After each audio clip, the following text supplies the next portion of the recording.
Hey guys, welcome back to the channel. This is story about what if Naruto gets ambushed and beaten close to death part 1. Before I start, please do support for more amazing content and comments for part 2. Do consider to subscribe my channel and share my video to your friends and check out the description as well. Let's start the video. Naruto, what's chakra made of? Iruka asked the boy. Naruto Uzumaki had been distracted for most of the class, gazing affectionately at Sakura Haruno, lost in daydreams about his crush. Many students chuckled and turned to face their classmate, who seemed to snap back to reality. What? How am I supposed to know that, Iruka-sensei? I talked about it just 5 minutes ago. Nearly everyone burst into laughter at the dead last, who blushed faintly, frowned and did his best to ignore them.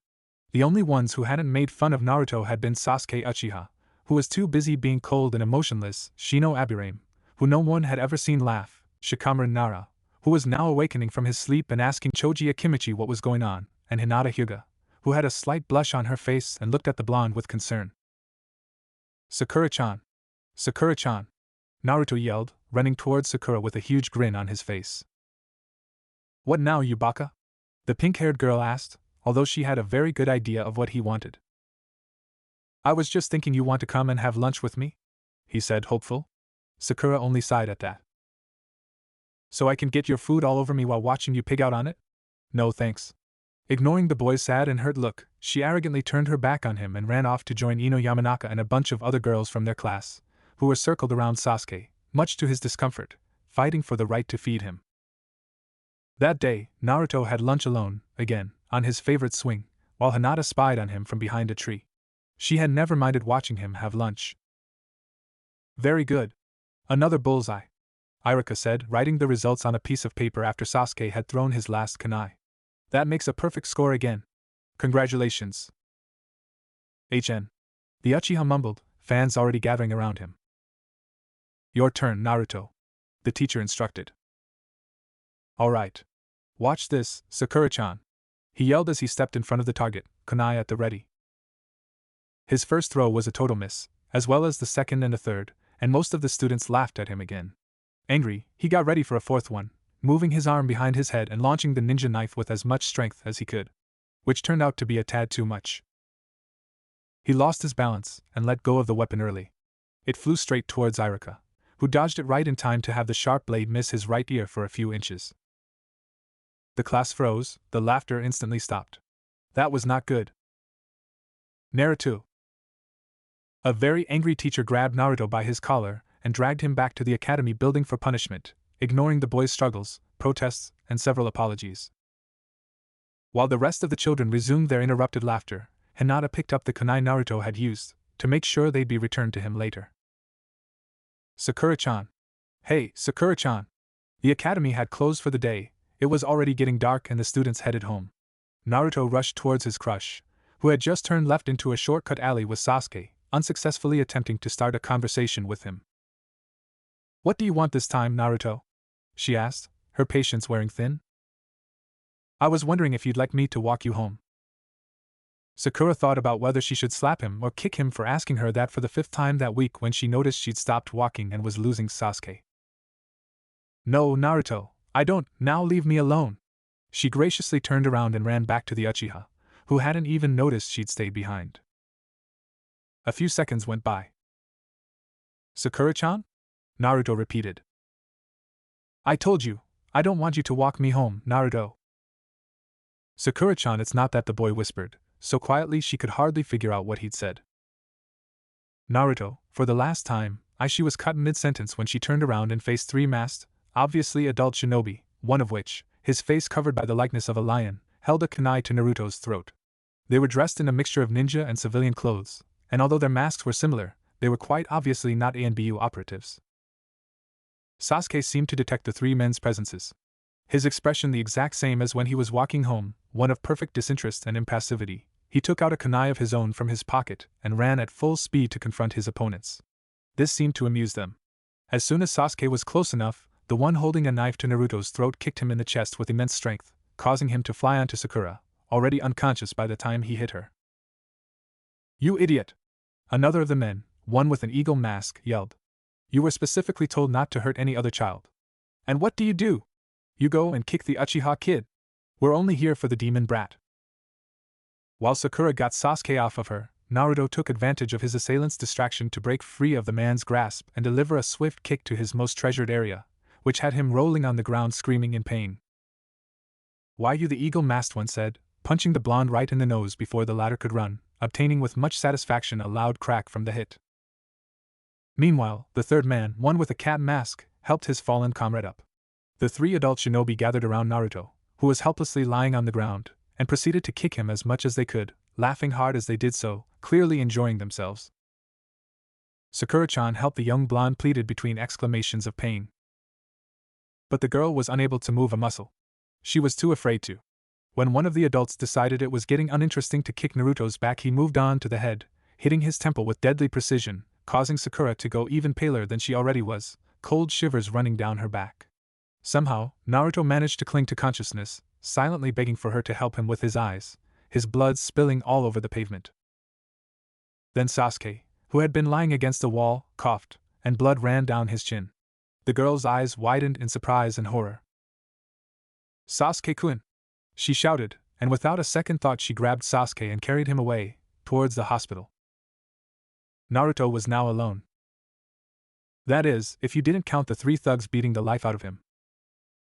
Suddenly, as his brain started to shut down, he heard a high-pitched scream, followed by Naruto-kun. The men above him spoke, but he could only catch bits, such as "can't hurt another kid, he's going to die anyway," and "run." Between blinks he was able to see a blue-haired, poopyless girl running down the alley, towards him. "Hinata!" He felt one of the men pick him up and hoist him over his shoulder. And then everything went black. 2. Who was that? Naruto. Were they calling for him? Naruto. Naruto opened his eyes. He was lying on a bed in what he could only assume to be the hospital. He had seen a lot of that place in the past, and had no doubt he'd see much more of it in the future. Next to him stood a very familiar person. "Aji-san?" the blonde boy mumbled. "Naruto, you're finally awake, do you feel alright?" the third Hokage asked, the concern evident in his voice. "Not really, all of my body hurts," Naruto answered, touching a few sore spots on his left arm. "Ouch. Don't move too much, you need to rest," Hiruzen said, ruffling the young Jinchuriki's spiky hair with a sad smile. "We need to talk though. Naruto, do you remember anything about what happened yesterday?" "Yesterday? How long have I been asleep?" "Nearly 24 hours. The doctors were extremely surprised by this. They said you wouldn't wake up for at least 3 more days. They were very worried about you. You know, one of them told me that you arrived here with injuries that would be lethal for an adult.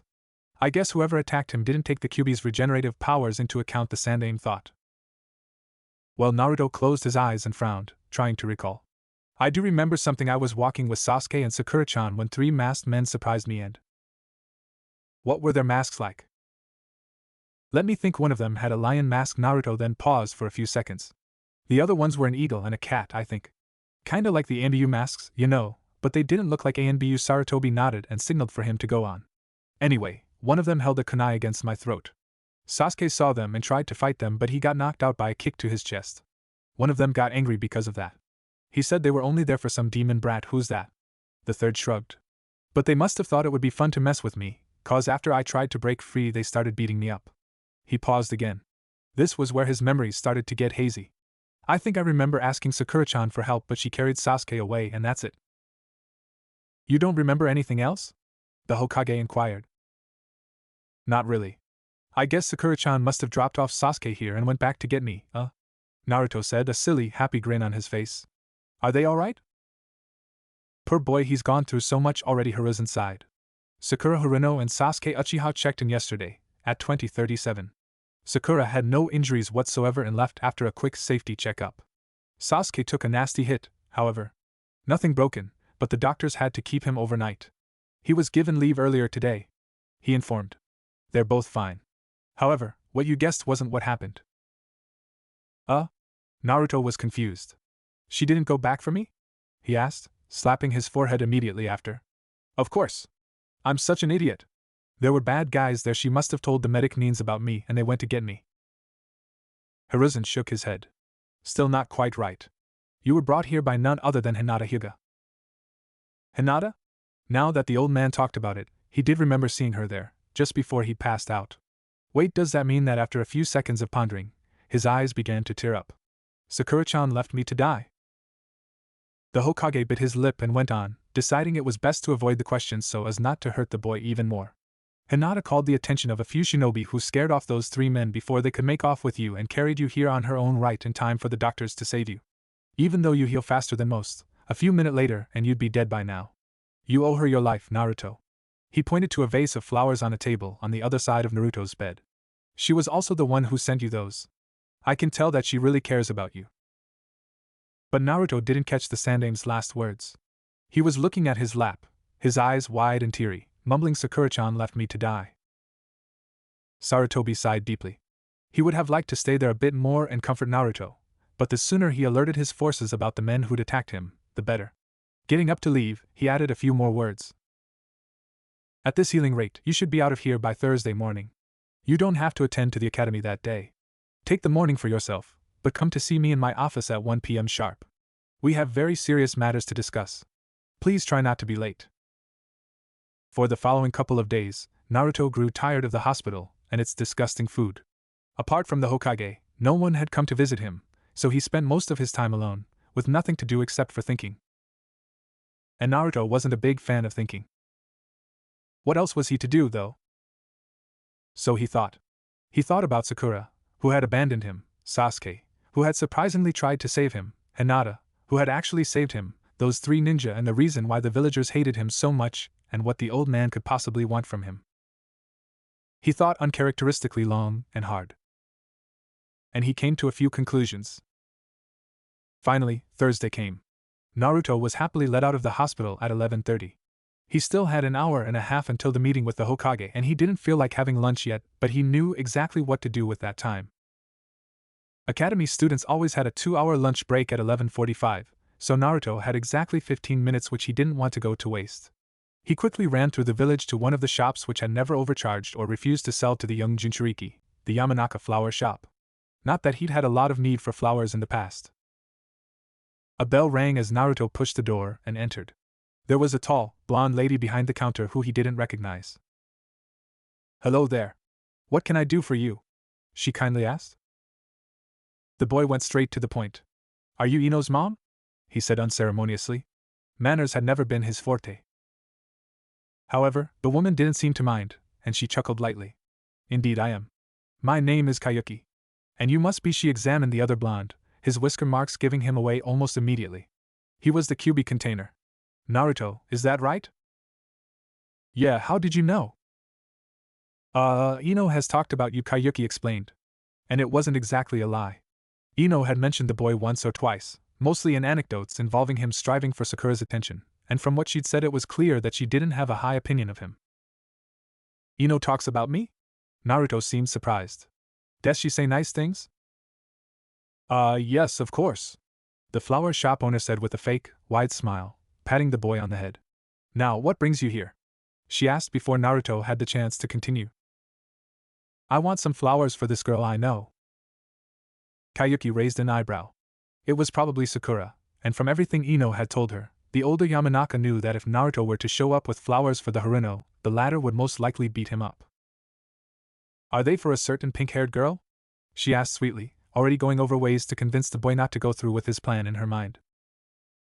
"What? Oh no, they're not." Now she was really curious, but decided not to press the subject. "All right then, which do you want?" "I want some pretty ones." The Yamanaka woman chuckled. "All flowers are pretty, Naruto. Let me help you with your decision. Do you have any particular meaning in mind?" "What dash?" "Flowers have meanings, Naruto, didn't you know?" The hilarious confused look on the boy's face was good enough of an answer. For example, Kyuubi pointed to some red roses on the counter. "A single red rose means love. I suppose those aren't the ones you want." The Jinchuriki shook his head, blushing a little. "Then you have dark pink ones." "That's it," the younger blonde suddenly yelled when he caught sight of the little cardboard sign next to the flowers, startling Ino's mother. "I'm sorry, but those are the ones I need. Dark pink roses. Those mean gratitude. Are you grateful to this girl, Naruto?" "I am. Enormously grateful, so I'll take as many as I can afford with this money." He dumped the contents of his toad wallet on the counter. Very well. I'll throw in a few bluebells and white bellflowers and make a nice little bouquet for you, alright? They all mean the same. Naruto nodded and she started picking the flowers. The boy was surely not ungrateful, maybe Ino had exaggerated a bit about him. About 2 minutes later Naruto left the shop with 20 dark pink roses, as well as some bluebells and bellflowers, on his hand. It was 11:50. He'd be in time with no problem at all. Naruto got to the academy 3 minutes later. It would be hard finding his target among so many children, so he immediately started looking. He found her 10 minutes later, sitting against a tree, away from everyone, a lunchbox on her lap. Naruto frowned. He had had no idea that Hinata, just like him, ate lunch all by herself. Hinata! Hey, Hinata! The Hyuga girl, who had been looking distractedly at the ground, quickly raised her head, eyes widened and blushing. Can I sit down next to you? The heiress only blushed harder, her mouth slightly ajar now. With no need for an answer, Naruto did exactly what he'd asked to, keeping the roses hidden behind his back as well as he could at all times. He couldn't help but to think that for someone who possessed one of the legendary Jujutsu, Hinata was particularly unobservant. In the future he'd be proven wrong. So you're out of the hospital already? Hinata forced herself to ask. Yeah, I'm much better now. Naruto answered with a huge vulpine grin she couldn't help but to smile at. Which brings me back to the reason I'm here. When I woke up, I remembered little of what had happened, but Aji-san told me you saved me. Is that true? The shy girl nodded. I thought so. The boy put on a serious face that Hinata had never seen before, and revealed the flowers he had been hiding. These are for you. Thank you so much, Hinata-chan. That was too much for the poor Hyuga. Naruto was sitting right next to her, had given her flowers and had called her Hinata-chan. So red that she'd probably be able to glow in the dark, she closed her eyes and fainted. Only to be awakened by said boy, who had dumped a glass of water on her head.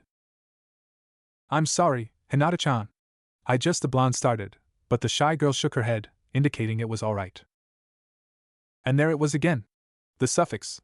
Hinata still couldn't believe that was happening to herself. It was just too good to be true. Here.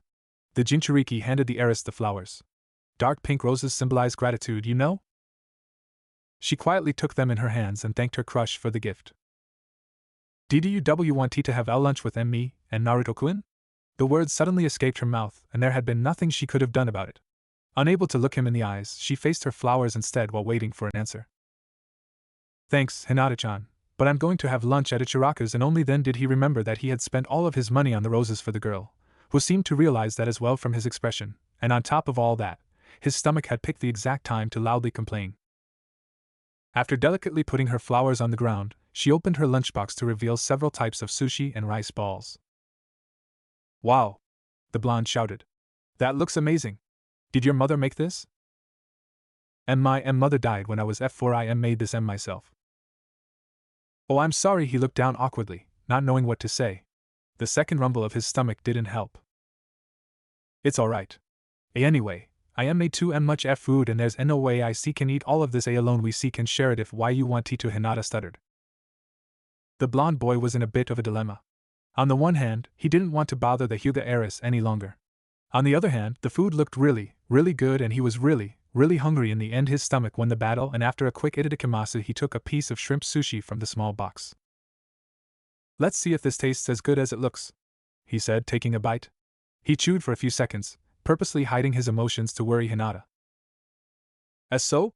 She nervously asked. Naruto's eyes widened and he grinned yet again. It tastes even better, the blonde yelled, making Hinata blush even more again.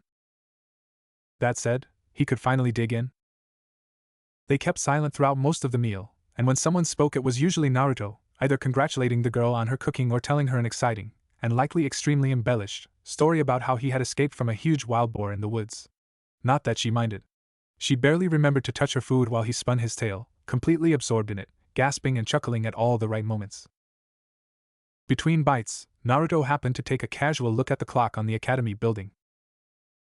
5-1? He shouted so loudly he scared the nearby birds away. I'm almost late for the meeting with Aji-san. He got up in the blink of an eye, grabbed 2 rice balls, said goodbye to Hinata and ran to the Hokage tower as fast as he could, leaving the girl alone with her thoughts. Thoughts that involved lunch with a certain someone, flowers given to her by that certain someone and a certain suffix that someone had used. Now she could finally faint in peace. 1301 the Hokage thought. At that exact moment the door opened and a knucklehead, hyperactive kid burst into the room. Aji-san. Sorry I'm late, he yelled, tackling the startled fire shadow. No problem, Naruto. Now if you let go of me and sit down, we can get straight to the point. The blonde boy did as he was told. Very well. Your dream is to become the Hokage, am I correct? Yeah. Naruto flashed the old man his trademark grin and gave him the thumbs up. And I'm gonna make it, believe it. The third chuckled at the boy's reply. Yes, I am sure you will. And I've decided to help you with it. After that incident, the other day, I came to the conclusion that you need to learn how to properly defend yourself. He clapped his hands twice. You may reveal yourselves. Instantly, 4 ANBU members appeared in poofs of smoke right in the middle of the room. The academy is meant to teach children the basics of being a shinobi, and very little else. Very few become genin with the necessary skill to face an enemy in combat, hence why new genin teams are only assigned D-rank missions while their jounin sensei trains them into true ninja. Sarutobi continued. Unfortunately, it seems that you cannot afford to wait that long, and letting you graduate early would only hold back whatever team you'd be placed in. So I've got a proposal for you. These ANBU operatives are some of my most trusted and loyal men, and they never do anything to hurt you. Naruto, I want you to train under these shinobi in order to grow stronger. And if you successfully complete your training, I will take you as a pupil myself. Hiruzen had expected an outburst from the kid. A yell, maybe some jumping around excitedly. But the blonde was uncharacteristically quiet. So what you're saying is that I have to get training from 4 elite ANBU, then from the Hokage himself? He asked. The Sandaime nodded. Only if you want to. Are you insane, old man? Of course I want to. Naruto shouted. That was more like him. If I get training from you, I'll definitely be Hokage. Said old man laughed at the boy's antics, and even some of the ANBU couldn't suppress a few chuckles. I'm glad you're so excited about your training, Naruto. However, they will probably get very serious with you and… That's not a problem, Aji-san. No matter what they throw at me, I'll never give up, I promise. And I always keep my promises. That's my ninja way. Very well then. Let me introduce your new senseis to you. This, the third pointed at a tall, muscled man with a mane of brown, spiky hair and a lion mask. Is Lion. He will work on your taijutsu and weapons training. Naruto hesitated to smile at first, recalling the man who had attacked him, but Lion gave him a cheerful thumbs up and the boy could have sworn he'd seen a grin behind the mask. Then you have Wolf. Wolf was an elegant woman with shoulder-long, dark blue straight hair. She'll teach you about genjutsu. Next is Owl. Owl waved to the boy. She was also a woman, with waist-long blonde hair. Fortunately, she hadn't noticed that it had taken him 1 whole minute to take his eyes off of her curves. She'll focus on the theoretical part of your education. Finally, we have Hair. Hair was a man, shorter than Lion but just as bulky, with short, messy black hair that made him look like he'd just woken up. As you may have guessed, Hair will teach you ninjutsu and chakra control. The Jinchuriki nodded his understanding and Sarutobi dismissed the ANBU, who promptly returned to the shadows. Tomorrow is the final day of classes for this year, correct? The Hokage asked. Without waiting for an answer, he proceeded, You won't be able to attend to the academy while training with your new instructors, so I've arranged for you to be allowed to miss about 2 years of it. You will, however, be allowed to show up tomorrow and stay there until lunchtime so you can say goodbye to Irika and all of your friends. Understood? Naruto nodded sadly. He didn't really have any friends. Well, maybe except for Hinata. That's all for now, Naruto. Now go home and see to it that you get some good rest. You are to meet Lion, Hare, Owl and Wolf at Training Ground 15 at 13:30, after lunch, and being tired won't do you any favors. The boy nodded and left. That day, Sakura Haruno had gotten to the academy early, as usual, in order to get the seat next to Sasuke. And as usual, Naruto had gotten there late. As the blonde boy entered the room, a feeling of dread washed all over the pinkette. There was an empty seat right next to her. Calm down, Sakura, calm down, she thought. Naruto's talking to Irika-sensei, so you've got time to think. The Jinchuriki had finished his talk with Irika and was now climbing up the stairs, getting nearer and nearer. Seats taken, Sakura yelled as he got there, putting her hands over the vacant seat so he couldn't sit down. Naruto just walked right past, not even acknowledging her. That was strange. Usually he'd beg to sit down next to her, and although she was relieved, she couldn't help but to feel confused as well. The kyuubi container walked all the way to the end of the room, where Hinata Hyuga sat alone, like she did almost always. All of the other students watched in awe as the dead last, ignoring Sakura's stare, asked the shy girl if he could sit down next to her, request to which she nervously agreed, redder than she'd ever been. What? What are you looking at? He shouted as he noticed all the strange looks he was being given. Left from him, Hinata sunk into her seat, extremely embarrassed. Ahem. May we begin the class? Irika said after a few more seconds. He too had been astonished at Naruto's behavior, although happy that the blonde had found a new friend. He needed as many of them as he could get, and there was no better person to start with than the Hyuga heiress. Today's lesson will be on Konoha clans and their bloodline limits. Moans echoed all over the classroom as the students opened their textbooks on the page their teacher indicated. Konoha, just like the other 4 major hidden villages, has a big number of clans and bloodlines. Hinata-chan, Naruto whispered. The girl reluctantly turned to face him and, while disapproving of talking during class, not that she'd ever dare to tell him that why yes? I want to ask you something, he said, before quickly adding if that's alright. He was more nervous than Hinata had ever seen him. Worried, she now gave him her full, undivided attention. What is it, and Naruto-kun? The boy shot Irika a few glances, to which the Chunin replied with a knowing, do you really have to do that now? We will have a break in just half an hour, look, nodding for the blonde to continue nevertheless. Hinata-chan, I was wondering. Are we friends? I mean, Naruto hurriedly corrected. I'll be your friend if you want to, of course, but will you be mine? I guess what I want to say is that I'd really like having you as a friend, but it's alright if you don't want to, Then, unexpected by everyone, even herself, Hinata launched herself forward without any kind of hesitation, temporarily forgetting she was in a classroom, in the middle of the lesson, embracing the astonished blonde and squeezing him as strongly as she possibly could. By then, every student had turned around to watch. If Naruto completely ignoring Sakura had been surprising, Hinata, who most of them had barely even heard speak before, hugging her crush right in the middle of one of Irika's lectures had been surreal. Even Sasuke and Shikamaru had abandoned their usual uninterested expressions, and stared at their classmates with pure disbelief on their faces. Irika pinched himself. But the most surprised of them all was doubtlessly Sakura, whose mouth was as opened as it could be, an unrefusable invitation to any mosquito passing by. Hinata-chan, you're crushing me, Naruto managed to let out. As if suddenly realizing what she was actually doing, Hinata instantly released him, allowing the boy to breathe again. So I'll take that as a yes, the Jinchuriki said. The Hyuga, who was blushing harder by the second, somehow managed to pull herself together and nod. Awesome! Naruto shouted. Apart from Aji-san and Irika-sensei, you are my first real friend. I think I assured pause. Irika-sensei, I think Hinata-chan just fainted. So far Naruto's day had been a mixture of good and bad. On the one hand, he'd gotten his first friend his age. Someone who he could perhaps play with, assuming whatever illness it was that kept making her faint all the time went away soon and was actually kind to him, unlike most of the people he knew. On the other hand, he was late for the meeting with his senseis because he'd been waiting for Hinata to wake up with no luck at all. So he'd just gotten a friend and he hadn't been able to tell her that he wouldn't be able to see her again for about 2 years. His first concern was the Hokage. He had specifically told Naruto to explain to his friends what was happening. Would he be too mad? And how about Hinata? She'd probably hate him when he came back. Well, it had been great to have her as a friend, even if it was just for one day. It's about time, Gaki. Naruto hadn't even noticed he'd already gotten to training ground 15. Lion grabbed him by the collar and dragged him all the way to the other ANBU. You're 10 minutes late. Owl stated. I guess punctuality is something we'll have to talk about on our lessons. The boy's only answer was to cross his arms over his chest and frown. Lion sighed. Alright, Gaki, before we get to our actual training spot, listen to the rules, he said. For the next 2 years you'll train there, eat there, sleep there, live there, as well as us. You won't be allowed to leave and will get constant training from early in the morning to late in the evening every single day, and we all expect you to keep up with it, got it?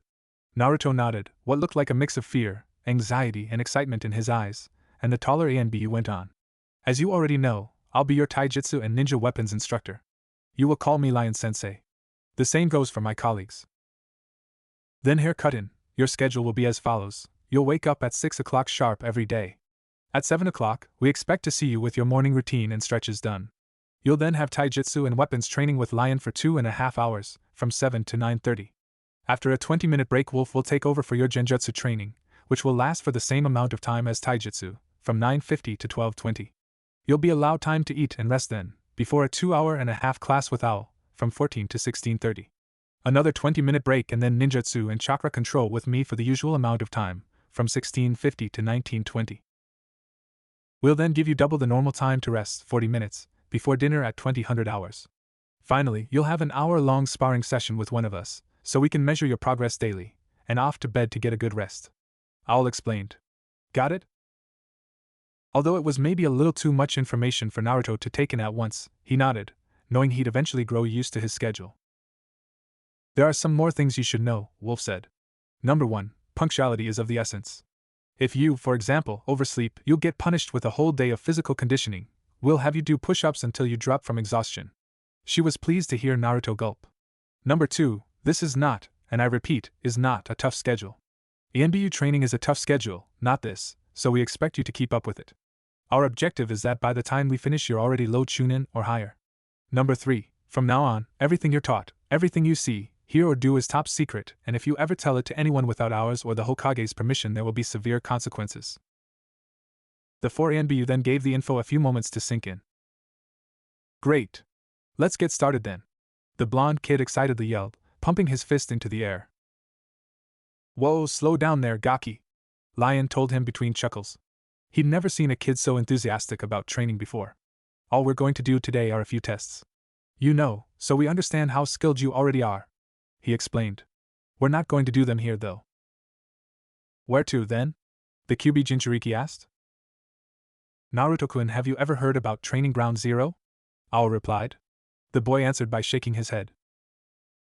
It's a secret training ground for very important and higher-level ninja and some of the Hokage's elite bodyguards, like us, Hare said. It's bigger than 10 of these regular training grounds combined and has got all sorts of equipment, weapons and so for the shinobi who use it to take and train. Of course there's also a small house for us to sleep in. Despite it being originally built in the woods native to the Land of Fire, some parts of it have been artificially modified into various terrain types so you can also get used to fighting in the desert or the plains, for example. It is also the location of the Hokage's personal library, which contains a vast collection of hundreds of scrolls, filled with all sorts of useful ninja techniques. Wolf added. It's concealed by a genjutsu of titanic proportions so that people that don't meet those previous requirements can't get in. It has existed since the time of the first Hokage and it's one of the village's best guarded secrets, one that we managed to keep that way from even the other hidden villages for all this time.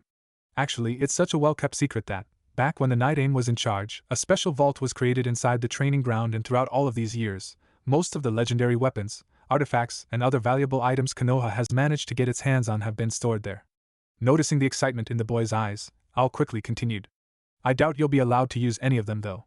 We might, however, take some classes to study them, Naruto-kun.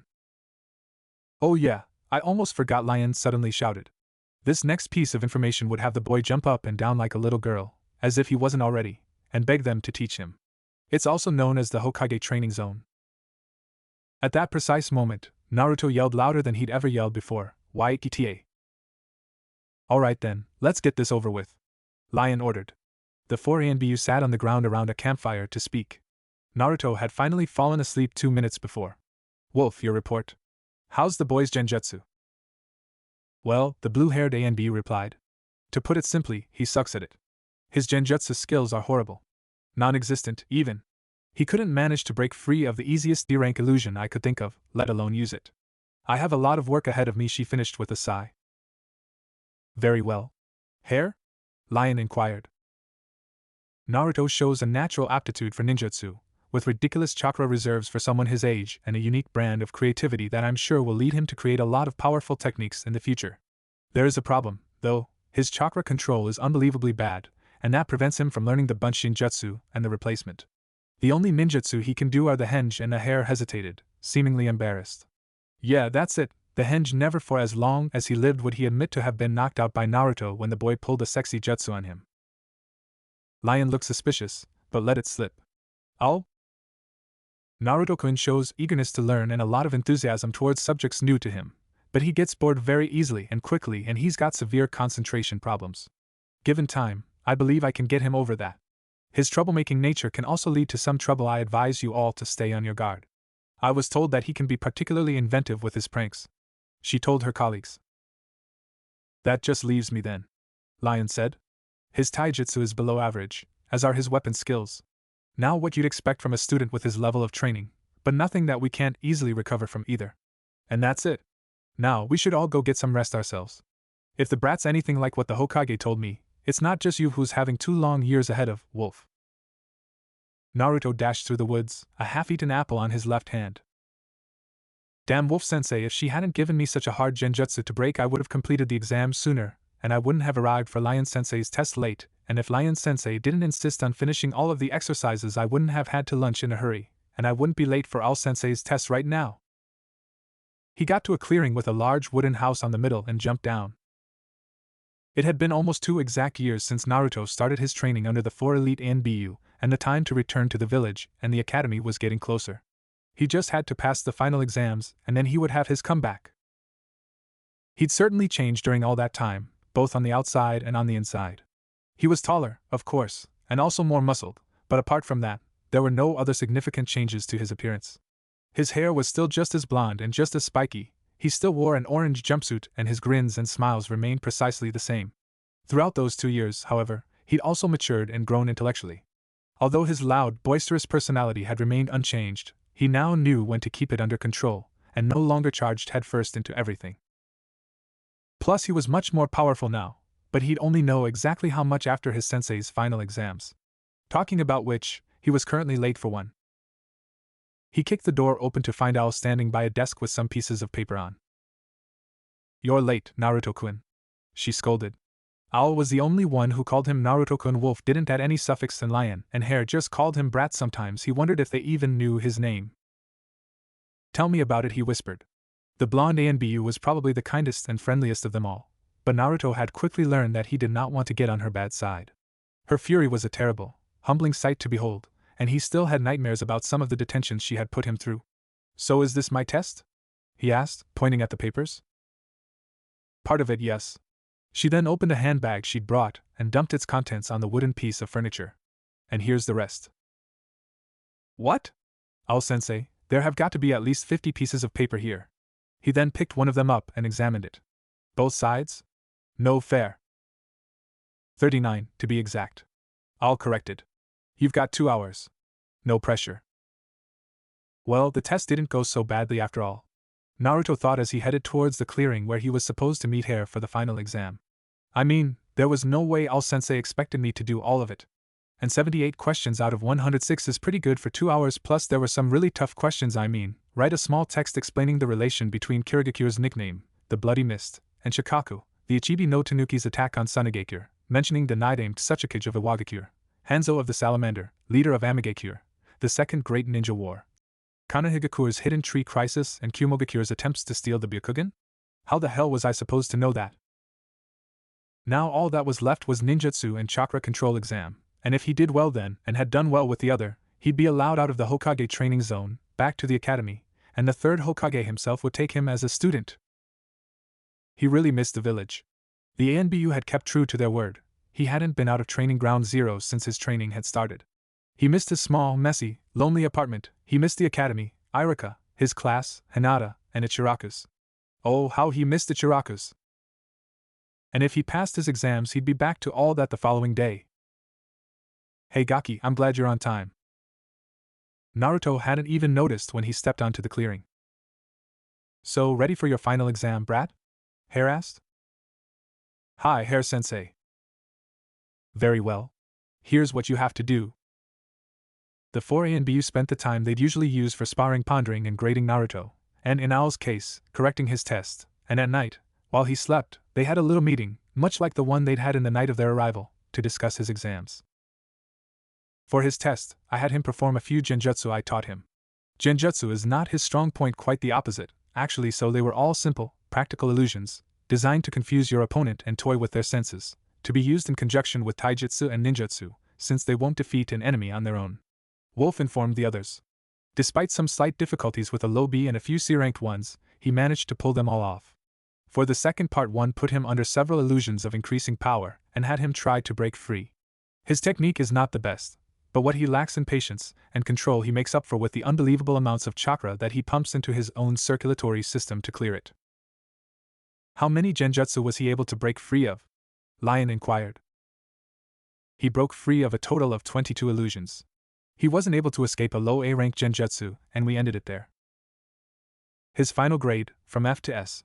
Note that anything below B will result in him failing. I grant him AB in genjutsu class.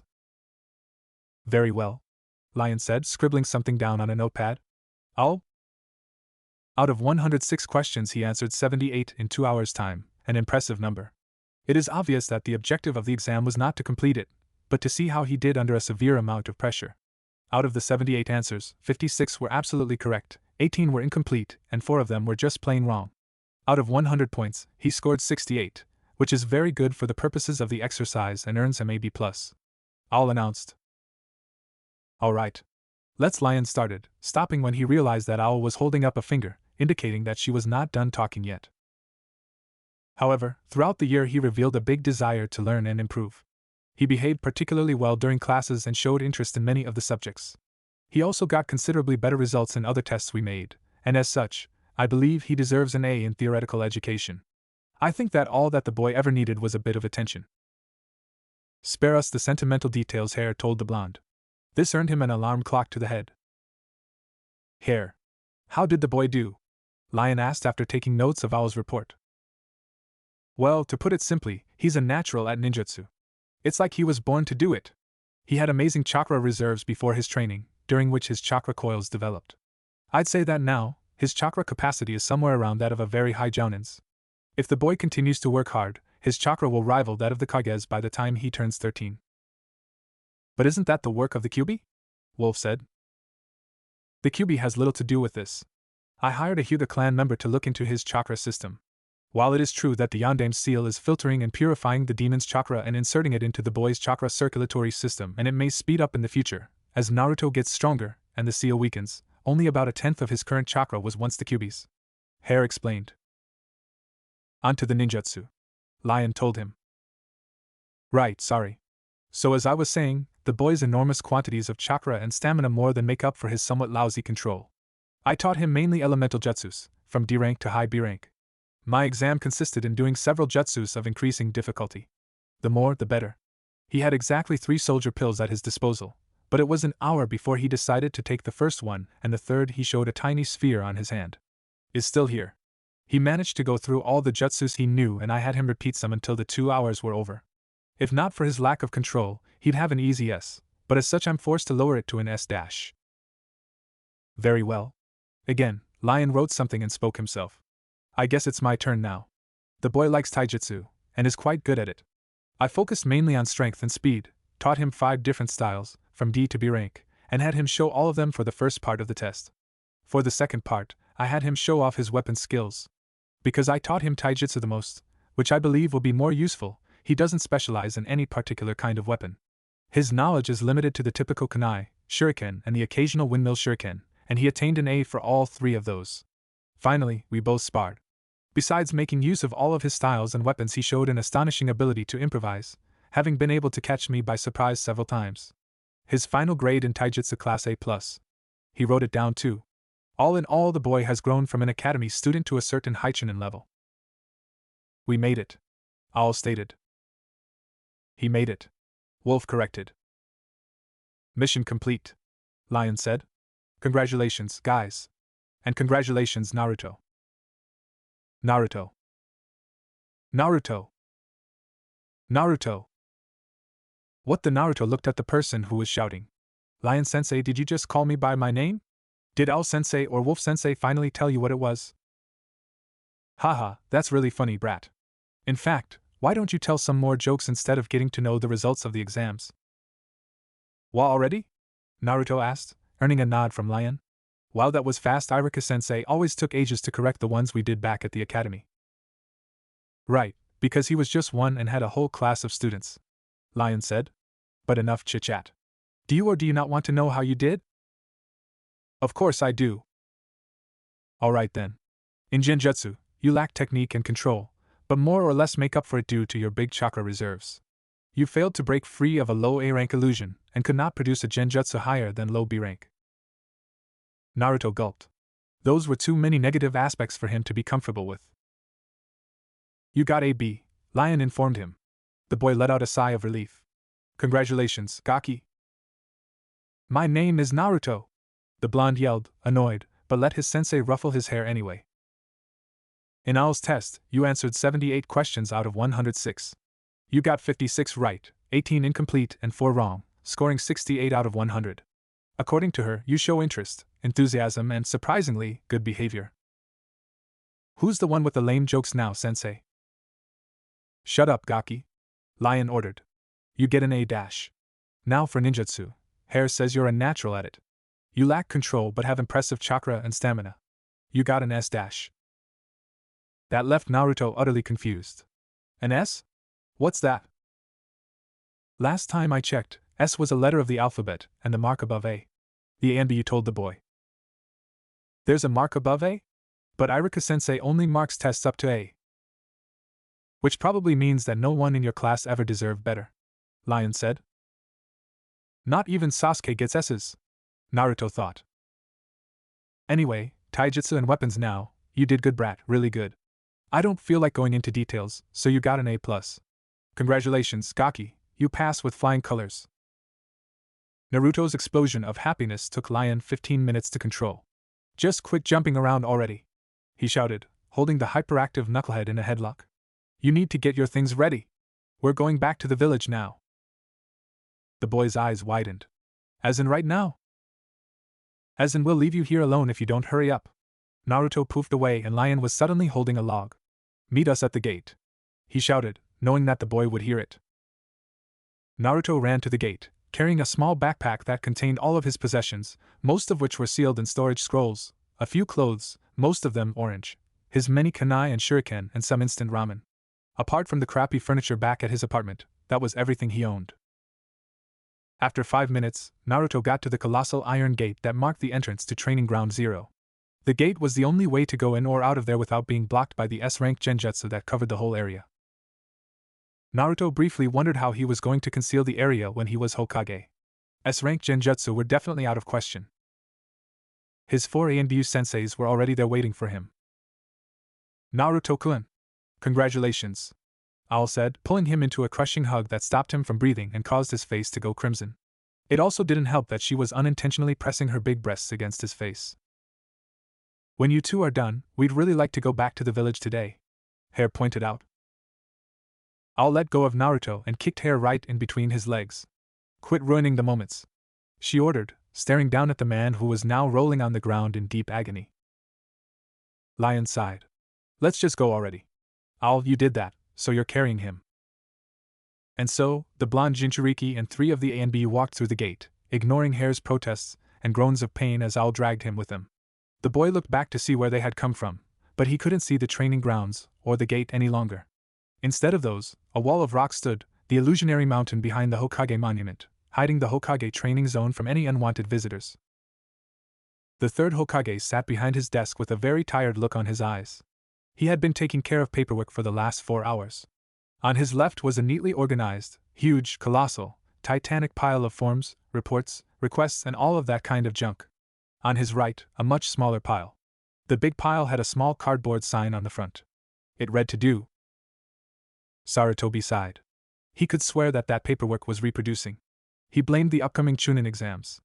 You'd think it would only take a year or so to organize such an event, but he had started doing so 2 years before and was still drowning in paperwork. Someone knocked on the door, making the 3rd smile. Whoever that was, it would be nice to take a break. Come in, he said. The door burst open and an orange blur tackled the unsuspecting fire shadow, knocking his desk over, which resulted in a shower of paperwork. Aji-san.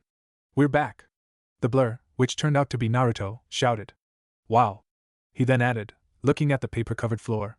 This is even messier than my room. The Sandame felt like crying. It would take days to get all of those papers back the way they were. He got up and looked at the group that had just entered his office. You're 1 day early. But where's Hare? He asked. It was faster and easier than we thought. Hare had an accident while training and got injured. Owl lied, her mask hiding her mischievous smile. We dropped him off at the hospital. Very well. Seeing as you're here too, the Hokage told Naruto. That must mean you've passed, right? He asked him, earning a nod and a wide smile. Here's the report, Hokage-sama, Lion said, handing the old man a couple of very big files. That was just what the latter needed. More paperwork. Naruto, you may go now, Sarutobi said. Academy starts in 15 minutes, and considering that you've only got today before graduation, I doubt that you want to miss out on the chance to prove to Irika that you should be allowed to take the exam. After the boy had rushed out of his office, he turned to the three and Bu. Go fetch hair. You and I still have some matters to discuss. The children stared at each other with suspicious looks. There was something going on. Irika-sensei had something up his sleeve. He was unusually happy that day. Not even the huge fight between Ino and Sakura that morning had upset him. 5 minutes after the beginning of the class, someone knocked on the door, and every student could tell from the look on their teacher's face that that visitor, whoever it was the reason for his happiness. He opened the door, and Naruto walked in. The whole class was baffled. He had stopped attending to classes about 2 years ago, and there had been several rumors about the reason. Some said that he had left the village. Some said that he had been kicked out. Some others were sure that he had been arrested. Some even went as far as to say that he had died. Some said that a demon had taken him away, perhaps to hell. And then there were those who just listened and didn't say anything, like Hinata. As for Naruto, he waved nervously at the class. It was exactly the same as when he had left. Now, Naruto, why don't you sit down so we can go on with the lesson? Irika kindly suggested. The blonde boy scanned the room for empty seats. As usual, both seats next to Shino were free, and Naruto didn't intend to anything about it. There was another unoccupied seat in the back of the room, next to Sakura, who was probably on one of her bad days since she had lost the one next to Sasuke to Ino. And finally, he spotted Hinata in the middle of the room, with Kiba on her left and a vacant chair on her right. He came to a decision pretty quickly. He went up the stairs, passing by Shino on his way. As he got to the seat next to Hinata, he hesitated for a bit but ended up proceeding and sitting on the chair next to Sakura, who visibly flinched and moved away from him. This earned him more confused looks from the others, who still remembered the day when Naruto had completely ignored the pink-haired girl and sat next to the Hyuga heiress. Although Irika was just as confused as his students, he forced himself to draw the attention away from the boy. Ahem. Every student's heads turned back to him. That was better. We'll start today's lesson with a few questions about what we'll be learning. Moans were heard all over the classroom. Now, Irika proceeded. Surely you know that our village, the village hidden in the leaves, is located in the fire country, right? Most students nodded. But who can tell me where the sand village is located? A few hands shot into the air. Sasuke? Irika asked. Wind country, the Uchiha answered. That is correct, the Chunin said. Some girls squeaked in adoration. How about the village hidden amongst the rocks? Earth country, Sasuke replied. Correct. The village hidden in the mist? Water country. Village hidden in the clouds? Lightning country. Village hidden in the haze? Sasuke thought for a moment before speaking again. I don't know. His fans let out sighs of disappointment. Does anyone know? Irika asked without much hope. If Sasuke didn't know that, it was highly unlikely that anyone else did. That's what he thought before spotting something that made him smile more widely than he ever had. Naruto? Again, the students turned back to check on Naruto, who did indeed have his arm up in the air. Many of them chuckled. If Sasuke hadn't gotten it, how could Naruto hope to? Mountain country, the blonde boy said. That's absolutely correct, Irika shouted with delight. Naruto looked around the room to check on his classmates' reactions. As expected, most looked like their eyes were about to jump out of their orbits. Hinata was just as happy, if not more, as Irika, and Sasuke's fangirls glared daggers at him, even if their idol didn't seem to care. How about the village hidden in the valley? Anyone? The teacher asked. Naruto's hand was once more the only one in the air. River country. Correct. Hidden Star Village? Bear country. That's right. Hidden Reef Village? Ocean country.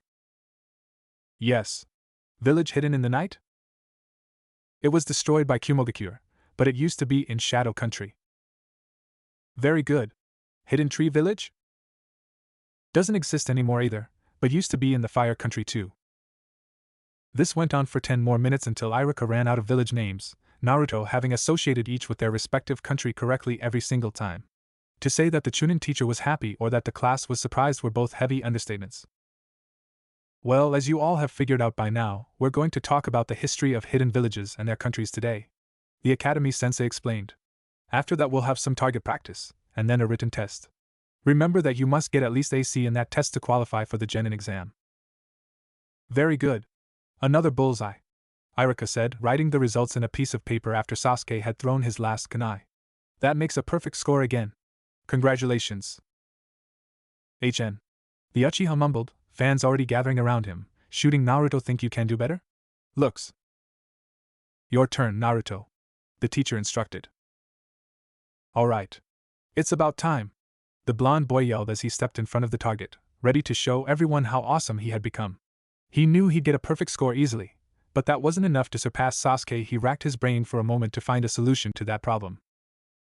The rest of the class watched as Naruto looked around for something, disregarding the target completely. Whenever you're ready, Naruto.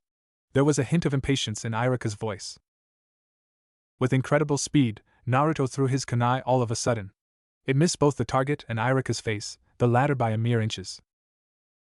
Silence. Then. Naruto! The angry Chunin moved forward and grabbed his student by his collar before he could react. Wah, no, Iruka-sensei, wait! Wait! Look over there! Naruto shouted, pointing to where his sensei had been standing. He let go of the Jinchuriki and did as the boy had asked. I don't see anything. Look closer. Still nothing. Here, let me show it to you, sensei. The kyuubi container said, leaning down to pick something up. He then held out his hand for Iruka to see what was on it. A fly? On his student's hand was what looked like two halves of a fly. I noticed it was bugging you and decided to take it out, Naruto said. Does this count as a bullseye? But Iruka didn't answer. He was too busy widening his eyes and opening his mouth, as was most of the class. It was lunchtime. Almost all of the class was gathered around the old willow tree in the playground, watching the usual fight between Sasuke's fangirls with delight, placing bets on the fiercest and most obsessed of them. Naruto looked around. That day's fight seemed to be particularly big, and it had attracted most of the students. The only ones who weren't there were some kids from other classes, Shikamaru, who was way more interested in napping than eating, Chuji, who was already on his 5th package of chips, Shino, who seemed to be examining a ladybug on a leaf on the ground, and Hinata, who sat against a tree, an open lunchbox that contained her homemade food on her lap. He couldn't help but notice that it looked as tasty as the ramen he'd brought. With a very long sigh, Naruto turned his back on them all and headed towards the swing to eat alone. I've got a surprise for you, Iruka excitedly told the class. Many students gulped. That couldn't be good. Because that exam today decides whether you take the Genin exam tomorrow or not. You'll be getting your results right now. He pulled a few papers from a drawer in his desk. Here they are. Naruto, who had found himself sitting between Chuji and Shikamaru after lunch, watched as Iruka ignored the look of dread on his students' faces and delivered the tests, saying the grades out loud for everyone to hear. Sakura Harano A, Hinata Hyuga A, Kiba Inuzuka C, Sasuke Uchiha A+. Naruto took his hands to his ears, as did Shikamaru, Chuji and most of the class, to muffle the sound of the fangirls' squeals. Be quiet! Iruka yelled, going on with the delivery of the exams. Shino Aburame dash. Ino Yamanaka B. Taka Ramoki B dash. Akisa Nawara D. Seiso Okomo F. Naruto Uzumaki. He stopped next to the Jinchuriki, careful as to remain expressionless. You got an S+. An S+? Is that even lower than F? A fangirl whose name was of no interest asked. Actually, the Academy Sensei said. An S is higher than an A. Congratulations, Naruto. It's been ages since I saw one. So that idiot had a better mark than Sasuke-kun? The same girl insisted. Iruka-sensei, there must be a mistake in the correction, or maybe the exams were swapped or something, but this is impossible. I say that the Baka cheated. Another fangirl shouted. And Sasuke-kun must have held back. Two more fangirls stood up and opened their mouths, ready to give their own opinions about Naruto's mark, but the Chunin was much faster. Be quiet and sit down, he ordered. The girls immediately obeyed him. I expected you to have realized that already, but Naruto isn't the same as he was 2 years ago. Just remember the fly that he. That was a lucky shot. the first girl yelled. Oh, so I suppose getting all those questions right in the beginning of the class was also lucky, Irika stated coldly. Well, he must have cheated, she said. Seeing that he could not convince the girls that Naruto was not an idiot any longer, Irika went for another approach. The exams were corrected by a professional team and checked several times. There's absolutely no way they've been swapped or wrongly corrected. Naruto Uzumaki obtained the highest grade, and that's final. Yes, but SAS. Sasuke Uchiha was given an A+, he informed. And that's that.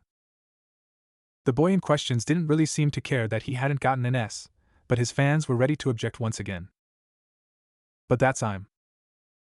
Geez, just shut up already. How's someone supposed to sleep if you're always so noisy and troublesome? The word troublesome immediately gave away the speaker as being Shikamaru. Look, it's really simple. Naruto got an S+, Sasuke got an A+. There were no mistakes. So stop complaining already. Such a drag. Thanks for that, Naruto told the Nara boy as the fangirls finally shut up and Irika went back to delivering the exams. They were starting to get on my nerves at that precise moment. Shikamaru was given his test. So, how did you do? The kyuubi container knew that Shikamaru was a genius, as were most Nara, and did not understand why he didn't get S's. The lazy boy showed the blonde one the little C on the corner of his exam. A C is the perfect mark, he explained. It's enough for you to pass, yet you always keep expectations to a minimum. Oh. So that's why. The Jinchuriki thought. He really is as lazy as he looks. How about you, Chuji? I got AB+, the big-boned boy proudly replied. Naruto shot him a smile. He then turned back after feeling a tap on his shoulder, finding out it had been Kiba. Congratulations, the Inuzuka said. I kinda wish it could have been me, but it's great to see someone beat Sasuke for once. And you of all people, what were you up to these last 2 years?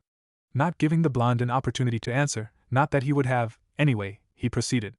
I've been trying to do it myself for as long as I can remember, but he looked angrily at his C. Yes, so, how about you three come with me and Akamaru to Ichiraku's today, after classes, to celebrate? You'll have to pay for your own food though, my allowance is small enough as it is. Naruto looked around. Only he, Chuji and Shikamaru were listening to Kiba, so that meant wait, so you mean me too? He asked.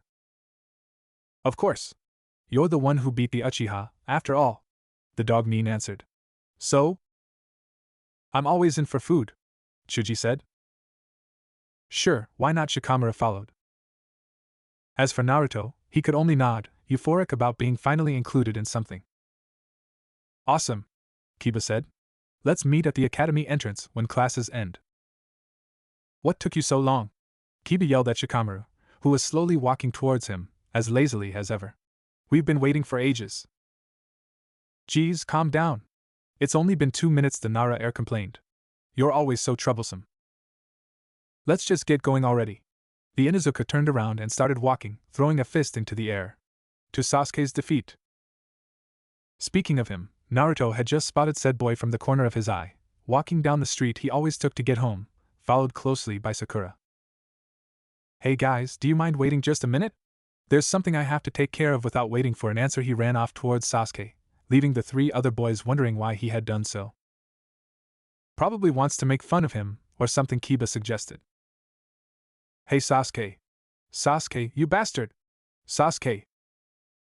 Sasuke turned around, as did Sakura, to see Naruto running towards him, calling for him. What do you want, idiot? He asked, curious as to why the blonde wanted to talk to him. As for Sakura, she stepped back and faced the ground, unable to look him in the eyes. Well, I wanted to tell you something, Naruto said as he reached the Uchiha. I never really got to thank you for trying to save me 3 years ago. Sasuke didn't know what to say to that, so he chose his usual reply, HN. I know that you and I aren't exactly friends or anything, but you still tried to save me, so thanks. But before the dark-haired boy could answer to that, another voice was heard. Oh, isn't this touching? Naruto knew that voice. His eyes widened and his heartbeat sped up. Where have you been all these years, brat? We've been looking for you. We still have some business to take care of. Sasuke and Sakura seemed to recognize the voice as well. As one, they turned around. Before them stood 3 masked men. Their masks, a lion, an eagle, and a cat. Hey there, brat. Missed us? Naruto didn't answer. Instead, he just gazed fiercely at the three men. Ooh, you look really scary.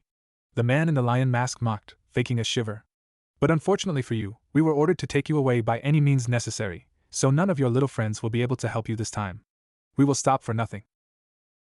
Why you Naruto suddenly vanished, appearing behind him a second later, a fist aimed at his face. However, before the punch could connect, the eagle-masked man jumped into the fray and kicked the blonde boy in the stomach, throwing him past Sasuke and Sakura, onto a wall. Naruto-kun! The Jinchuriki got to his feet and looked at the person who just cried out his name, Hinata Hyuga. She had ran down the street towards Naruto as fast as possible, a worried look on her face. Are you alright? She asked nervously. Hinata-chan? What are you? Unfortunately, Naruto was cut short as he noticed the three adult shinobi were charging at him. Sasuke moved to intercept the one with the cat mask, throwing several punches at him as fast as he could, and while his opponent managed to block everything that the Uchiha threw at him, but at least he was kept busy. Naruto pushed Hinata aside to keep her away from the fight and ran to confront the two other adults. The Hyuga girl, however, quickly regained her balance and decided to help her crush. She saw her opportunity when the blonde boy managed to land a solid hit on the one with the lion mask, causing him to step away from his colleagues, and charged at him much like Sasuke had done 3 years before. Naruto caught sight of what she was doing and suddenly what the outcome of it would be before it even happened. The older ninja took notice of the attacking girl and easily, almost lazily, kicked her in the chest with immense strength. She was thrown back, coughing blood before she even hit the ground. Serves the little demon-loving bitch right, the masked Neem mumbled. Hinata-chan! He shouted, breaking free of the enemy leader's grasp by hitting, and probably breaking, his nose and rushing to her side as Sakura had already done. Sasuke joined them a few moments later, a little beaten up but otherwise alright. She's not in any danger, Naruto said out loud with a sigh of relief.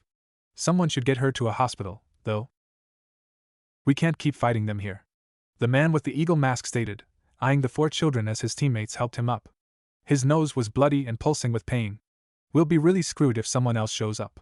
We have to lure him away somehow. How about the girl? The cat-masked man asked, pointing to Sakura.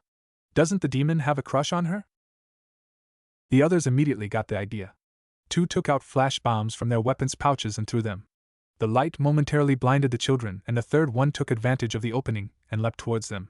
When the academy students regained the ability to see, their foes were already a short distance away again, and Sakura was with them, a kunai being held to her throat.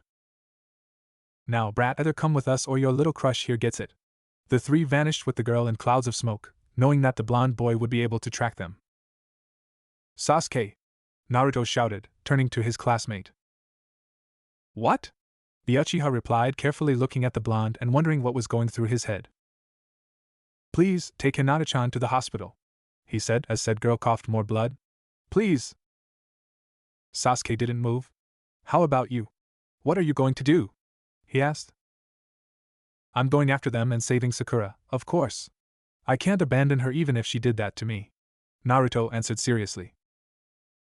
The Uchiha thought about it. It was Naruto's fight after all, he had been the one to be beaten up all those years ago, just don't finish them off too quickly. He told the blonde as he picked Hinata up. Save some for me. Naruto smirked and nodded. Will do. Thanks. HN. He replied with what seemed like a small twitch of the lips before picking up Hinata. Sasuke ran off to the hospital with the shy girl in his arms while Naruto disappeared with a poof and a cloud of smoke. Sakura was carried by the man with the cat mask as the 3 adults dashed through the forest adjacent to Konoha, leaping from tree to tree. She had accepted her fate a few minutes before. When they had left the village, she would die at the hands of those men because there was just no way Naruto would come for her. He would abandon her, like she had abandoned him. Those would be the consequences of her cowardice all those years ago, and she did not believe that there would be any exceptions. I guess you're lucky, girl. Before she could understand what was going on, they dropped to the ground and she was thrown against a tree, next to which she would lie for the next minutes. Then the one who'd been carrying her spoke suddenly, so you came. We were starting to think you wouldn't. Don't think I'm as cowardly as you goons. You honestly need to take a hostage to beat a bunch of academy students? A very familiar orange-clad boy appeared with a poof. He looked at his opponents with pure fury, something that Sakura had never seen before, and she could feel the killing intent coming from him even though she was not the target. Naruto! She cried out of fear and guilt. Get out of here! You're outnumbered. You'll never be able to beat them. But he didn't do as she told him. Always underestimating me, Sakura? He mumbled. I'll show you I'm just as good a ninja as anyone else. Naruto. Sakura tried to warn him that one of the men had been sneaking up on him, but it was too late. The cat-masked nin aimed a powerful kick at Naruto's back end. Went through the boy, who stood there smiling, before disappearing with a poof. A bunshin? He thought. Then where's the real one? He got his answer seconds later, as a rock by his leader's feet transformed into the boy and hit the startled shinobi with an uppercut to the jaw. Now he had a broken nose and a broken jaw. Naruto turned around and started exchanging blows with the other two at the same time. They were good at taijutsu, but so was he. The blonde managed to block all of their attacks and even land some of his own, which infuriated his two assailants to no end. Back off. The one with the eagle mask suddenly yelled despite his broken bones. Leave him to me. The others did as their squad leader had told them, as the latter walked towards the Jinchuriki, his mask bloody and cracked from the blonde's attacks. You got 2 lucky hits on me, brat. You'll get no more.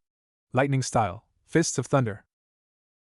Sarutobi Hiruzen had been meaning to read the report on Naruto's training, but sick of paperwork as he was, he decided it would be much easier to just call in the 4ANBU. Hair was finally out of the hospital and the third had yet to discover what kind of training accident could do that to someone's most private area and ask all the questions he wanted to. He'd go over the file for details later. So exactly how strong is the boy now? Hiruzen asked. He expected high genin, maybe even low chunin with some luck. Well, we estimate he's around high chunin at this point, Lion replied. That left the Hokage speechless for a few seconds. High chunin? How was a boy that started with 2 years of bad academy training able to make it this far in such little time? Are you sure about this? He questioned. Quite sure. In fact, the only things preventing him from progressing even more are his lousy chakra control and problems with genjutsu. Plus he'd need to learn some more A-rank techniques. Although we believe he'd be able to learn some more by now, the majority of his strongest jutsu are all high Bs. Owl answered. Believe us, Hokage-sama, he's got talent, never-ending determination and a very strong desire to keep getting stronger and protect those who are precious to him. Wolf stated. If all of our shinobi were like him, Kanehigakure would be unstoppable. I believe you. The Sandaime assured them as he relaxed in his chair again. And I believe in him, too. Now, how about his elemental affinities? If I am to train him in the future, I must know what techniques he can perform. Well, Hair trailed off as he remembered the day when they had found that out. So what are we doing today, Hair-sensei? Naruto asked excitedly as he failed to stay in place. I assume I'll taught you about elemental affinities today. The boy nodded. We're going to find out what yours are and start working on your main one. Yes. The boy yelled, pumping his fist into the air. Ever since he'd been attacked by a Sudan-using shinobi when he was 9, he'd been itching to learn how to do the same, and he'd long grown tired of all the chakra control exercises that Hair had put him through, walking up trees, walking on water, too much control and no actual ninjutsu. But now they finally got to the good part. Here. Hold these. The ANBU told him, handing him 2 pieces of paper. 1 in each hand. Now you're left-handed, right? Yeah, but when do we get to the elemental stuff? These pieces of paper are really pretty and all, but you told me we'd be finding out my affinity. The orange-clad boy's outburst earned him a hit to the back of his head. Shut up and listen. What have we told you about patience? Hair scolded. We are going to learn your affinity. Fortunately, there's a simple test for that. You see, that paper you hold is not just any regular paper. If you pump some of your chakra into it, it will react according to your affinity. The one in your left hand is your primary affinity, and the one in your right one is the secondary. The paper will burn if it's fire, get soggy if it's water, be sliced in 2 if it's wind, wrinkle if it's lightning, and crumble if it's earth. Got it? Yeah, Naruto answered. Good. Now pour a little chakra into both pieces of paper. Hair instructed. A little, he repeated, remembering the Jinchuriki's tendency to overdo with the chakra. All right. Now check them out. The blonde did just that. The piece of paper in his left hand had been split perfectly in half, and the one in his right hand had gotten soggy and crumbled to tiny little bits. Looks like your main affinity is wind, the ANBU said. And what's this? Looks like you've got 2 secondary affinities, earth and water.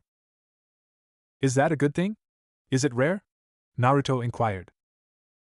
Advanced shinobi can usually use 3 elements, the third being what we call a tertiary affinity. A double secondary affinity only means that your water affinity is as strong as your earth one, and that you've got no tertiary. It is good.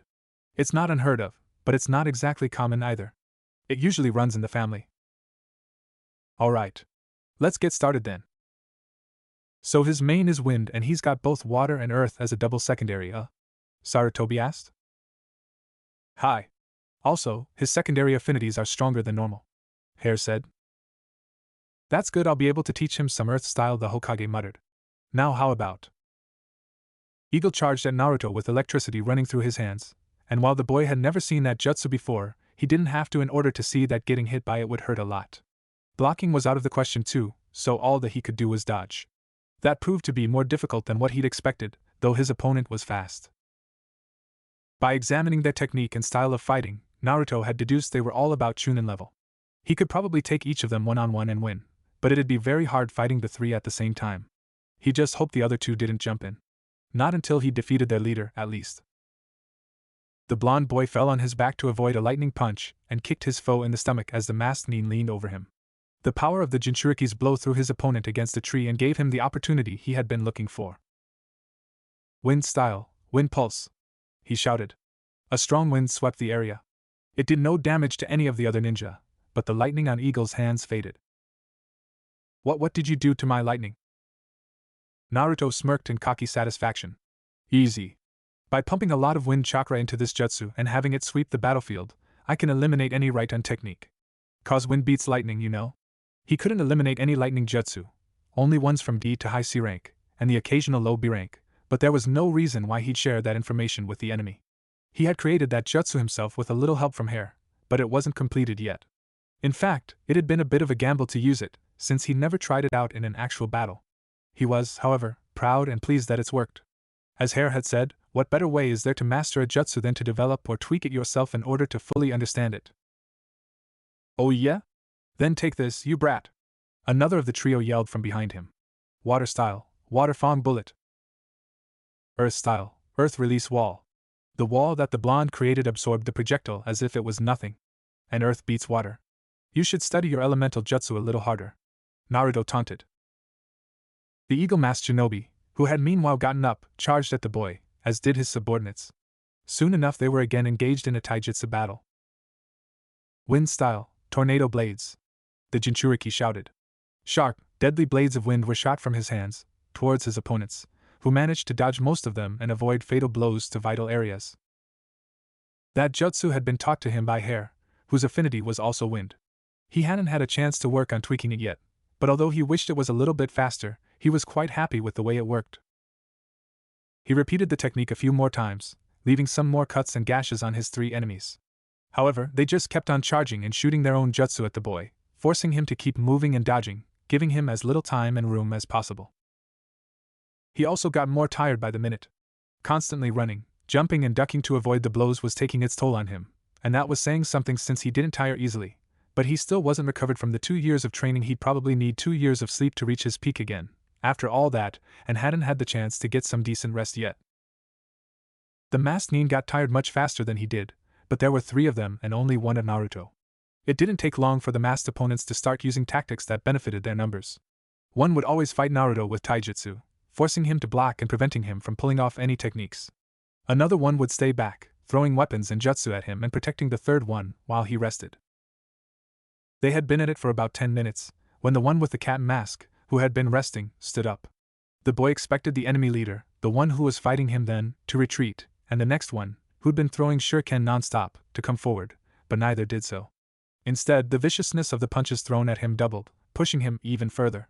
From the corner of his eye he saw the others doing some hand signs together. That couldn't be good. Earth style, mud indulgence, the lion-masked one yelled.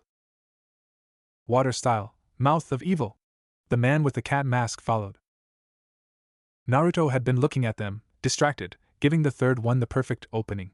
He suddenly found himself being knocked back by a punch to the temple, allowing the shinobi with the bloody mask to join his comrades, making hand signs in the process. Lightning style, electromagnetic murder, he shouted. Now you'll what happens to whoever messes with us. He joined his technique with the mud river the other two had created, electrifying it. Damn, Naruto whispered as he jumped onto a tree. That would be very hard to dodge.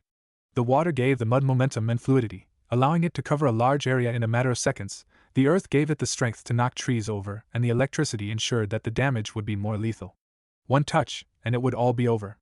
Earth-style, earth-release wall. He expected the wall he'd created to absorb the water, rendering the entire technique useless. But a bolt of lightning shot towards it, destroying the entire defense before the muddy river even reached it.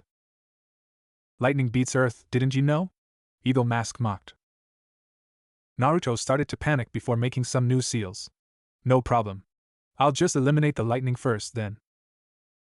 Wind style, wind pulse. However, the wind did nothing. You won't be able to eliminate the lightning while the earth and water protect it. His foes roared in triumph. It's over for you. It certainly seemed so. The ground wasn't safe anymore, as it was mostly covered in electric mud, and it was only a matter of time before all of the trees were taken down. Then, Naruto would have nowhere else to go. Shadow Possession Jutsu. Someone shouted. The three masked nin froze. Eagle Mask suddenly stopped the flow of chakra by moving his hands and undoing the seal. The electric current ceased and the Jinchuriki jumped to the dirty but safe ground, walking on the surface of the mud without any trouble. Tunneling Fong. Fire Style, Grand Fireball Jutsu. Human Boulder. A giant, rolling ball collided with Lion Mask, Eagle Mask got hit by a huge fireball and Cat Mask met a spinning gray drill. Next thing the blonde boy knew, Shikamaru, Kiba and Choji were gathered around him. Sasuke was untying Sakura, who had gotten hit by a few weapons and lost her senses, and the three other shinobi lay unconscious on a pile. You were taking too long, so we decided to go and check on you. Shikamaru yawned lazily before the orange-clad boy could even open his mouth. We found Sasuke there, and he told us to find you. Kiba tracked you down by your scent, and here we are. Thanks, Naruto told them. Then he turned to Kiba. Wait, you tracked me by my scent? How was that possible? The genjutsu he had on himself at all times was supposed to fool even ANBU dogs. Yeah. The Inuzuka replied, obviously very proud of himself. By the way, you're not bleeding, are you?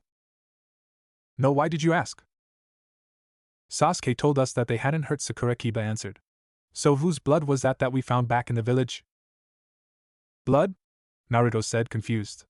Then he remembered. Hinata! Shikamaru, can you take these guys to the Hokage for me? No way, that's just too troublesome, the Nara started. You can? Great, thanks, got to go, bye. Naruto interrupted, clearly not listening to the lazy genius before dashing in the direction of the hospital. And just like that, the Jinchuriki was gone. How can he still move that way after what he went through? Choji asked curiously. He's just troublesome like that. Hinata slowly opened her eyes. Why had she woken up already? She was still so sleepy. The girl inspected her surroundings. Lots of beds, white walls and ceiling, a smell of sanitary water, bleach and medicine, no doubt about it, it was the hospital. Then, as the reason why she was there slowly came back to her, she also realized why she had awakened so soon. Come on, let me in! An all too familiar voice shouted. Be quiet! A feminine voice that Hinata assumed was the nurse's replied. I can't do that, she's supposed to be resting. But I have to see her. The first person whined. I'm sorry, but that's impossible. She isn't even awake yet. The second one countered. Ayano, Hinata said, trying to be as loud as possible and failing miserably.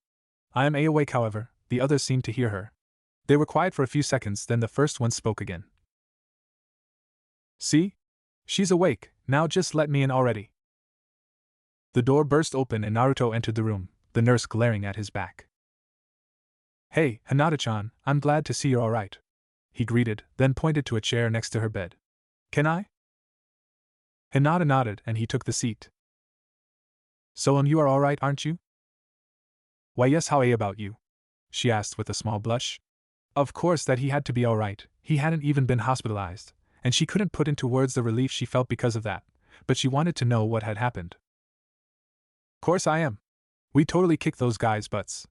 The blonde announced excitedly. They were no match for the awesome Naruto Uzumaki. The Hyuga girl smiled happily. What was there about that boy that always made her feel like that? Then she remembered the exact reason to why she was lying on that bed and her smile vanished. I'm sorry I see couldn't help, she mumbled. I know I'm not any strong, so I should have just stayed behind and not be a burden. She was constantly in other people's ways. Her father had always made that very clear. I'm terribly sorry you had to go through all the trouble of visiting me here. Hinata was unable to face the Jinchuriki, and therefore didn't see his shocked expression. Hinata-chan, he said firmly. Don't you ever say that again. It wasn't any trouble at all. And even if you're not that strong now, you can always train to become better. Strength isn't all that matters, anyway, there's a whole lot more going for you. You're the sweetest, kindest, bravest person I've ever met, and I'm sure you'll become a great kunoichi someday. I'm the one who should be sorry. That's actually the other reason why I came here to see you. Hinata managed to keep herself from fainting due to a mixture of confusion and worry. Blushing very hard, she stuttered, as sorry? Why? Well, you were my first friend my age, Hinata-chan. The blonde explained. Before I met you I only had Irika-sensei and Aji-san, but after I was attacked and you saved me, I thought that you might be different from the other kids and I tried to be your friend. Then I was gone for 2 years and I didn't even tell you. I know that's not what friends do, and you must be angry at me, and I'm really sorry for. I missed you, the girl whispered with her hair hiding her eyes. Naruto couldn't have heard right. I missed you, the girl repeated, a little louder. I wondered why you were. I tried to tell you, but you fainted and I was getting late. I went on a training trip for 2 years. Naruto tried to explain nervously. But you said you missed me? Hinata nodded, too embarrassed to talk again. So you don't hate me? You're not angry at me for leaving or anything? The girl shook her head. So we're still friends? He couldn't hide the hopeful tone of his voice. She nodded, and Naruto gave her the biggest smile that she'd ever seen on anyone. Thank you? He yelled excitedly. Thank you so much, Hinata-chan. I promise I'll be the best friend ever. And I never go back on a promise. The boy then leaned forward and hugged his friend as tightly as he could. Thank you? That was too much for poor Hinata, who still had a hard time withstanding physical contact with him. The blonde kept hugging her for 2 more minutes before he noticed she was out cold, her face red all over and a cute, silly smile on it. Weird. Before he could stand up and leave, the door opened and in walked the nurse he'd been arguing with earlier. You're still here? She said with an evident look of disgust. He paid her no attention, however, concentrating instead on the person who just followed her, dressed in hospital clothes like Hinata, Sakura. Go away now. The Hyuga girl is sleeping again and I doubt that Sakura-chan here wants to put up with you any longer, the nurse told him. Gladly, he coldly answered, surprising even himself as to how quickly his attitude changed before getting up and heading for the exit. No! Sakura suddenly shouted, causing the other 2 people in the room to look at her curiously. No, let him stay, please. The nurse frowned, but did as she was asked and quietly left the room muttering what's with girls and demons these days. Or something of the sort, but no one heard her. So why do you want me here? Naruto asked in a tone substantially less friendly than he'd used for Hinata. I wanted to thank you for going after me, for saving me, Sakura said nervously while looking at her feet. Oh, right, no problem, I did what anyone would have done. The blonde spoke those words innocently, but as soon as they left his mouth, causing the pink-haired girl to flinch, he realized that they had hurt her. She faced her lap, but he could still see that her green eyes were getting watery. Nevertheless, she proceeded. Also, I want to say I'm sorry. I'm sorry for what happened 2 years ago. Naruto looked uncomfortable as well, averting his gaze from her and fidgeting.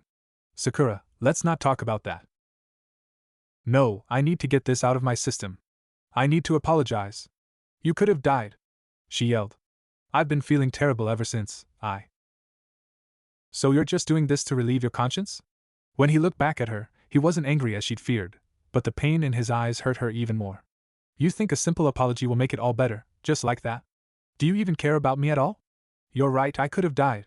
He had feared that if they continued that conversation, he might burst. Now it had happened, and all he could do was go with the flow. I could have died and you abandoned me. You left me there. I know I wasn't the brightest of students and kind of annoying, but I liked you, Sakura. I really liked you. And you left me. Was I so horrible that you'd leave me like that? Sakura faltered and took a step back. Naruto, Why didn't you go back for me? His own eyes were getting watery, the image of the girl in front of him blurring because of unshed tears. Why didn't you tell anyone about me?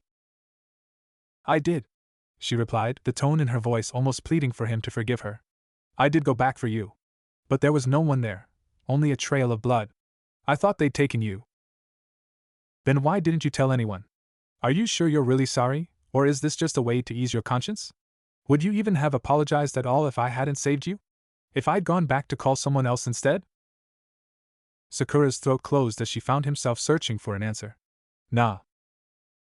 If I died, if Hinata-chan hadn't showed up, would you visit my grave or just forget that you could have saved my life? That was the breaking point for Sakura. I was afraid, alright? She cried out, startling the blonde. Her cheeks were red and wet with tears. I was afraid they'd find out and come after me and my family. I was just a little girl. I didn't know what to do. I never meant you any harm. I had nightmares about that day for weeks afterwards. I hated myself for not having done more. She opened her mouth to go on, but instead broke down into quiet sobs, unable to relive that moment once more. Naruto, dumbfounded, remained silent for several seconds. I'm sorry, I shouldn't have said those things, he finally said quietly, looking ashamed as he stared at the floor. I forgive you, Sakura. He knew that it would be very hard to feel the same way about her again, but perhaps they could still be friends, and who knows? If she really started acting differently, then while leaving him hadn't made her any less pretty. I've got to go now. I bet Aji-san wants to see me. And with that, he left, happy to end the horribly uncomfortable moment. Thank you, Naruto, Sakura whispered.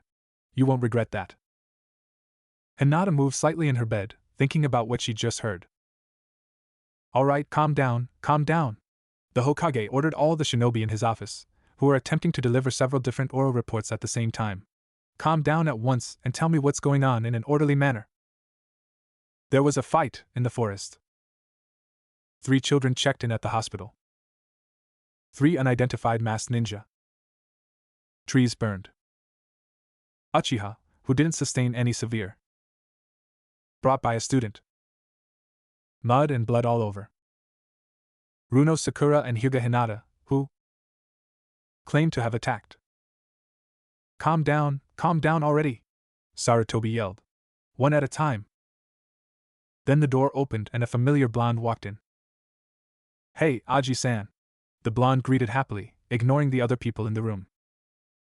Naruto? What in the name of the Shodaime are you doing here? The old man asked. Well, considering I was in the middle of this mess, I figured you'd like to know what happened. It would take less than an hour for me to explain what happened, and probably 5 if you let them keep at it, Naruto answered, nodding his head to the arguing ninja. Hiruzen's eyes widened. He turned to the others, gestured towards some chairs and said, sit down and watch a real report being delivered. Naruto, if you please.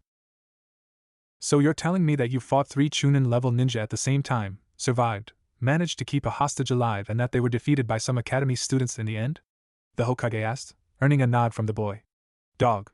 He sighed, turning to one of the ANBU that he knew was hiding there, in the shadows. I trust that those 3 in question are locked in and secure? The ANBU revealed himself and nodded silently in response.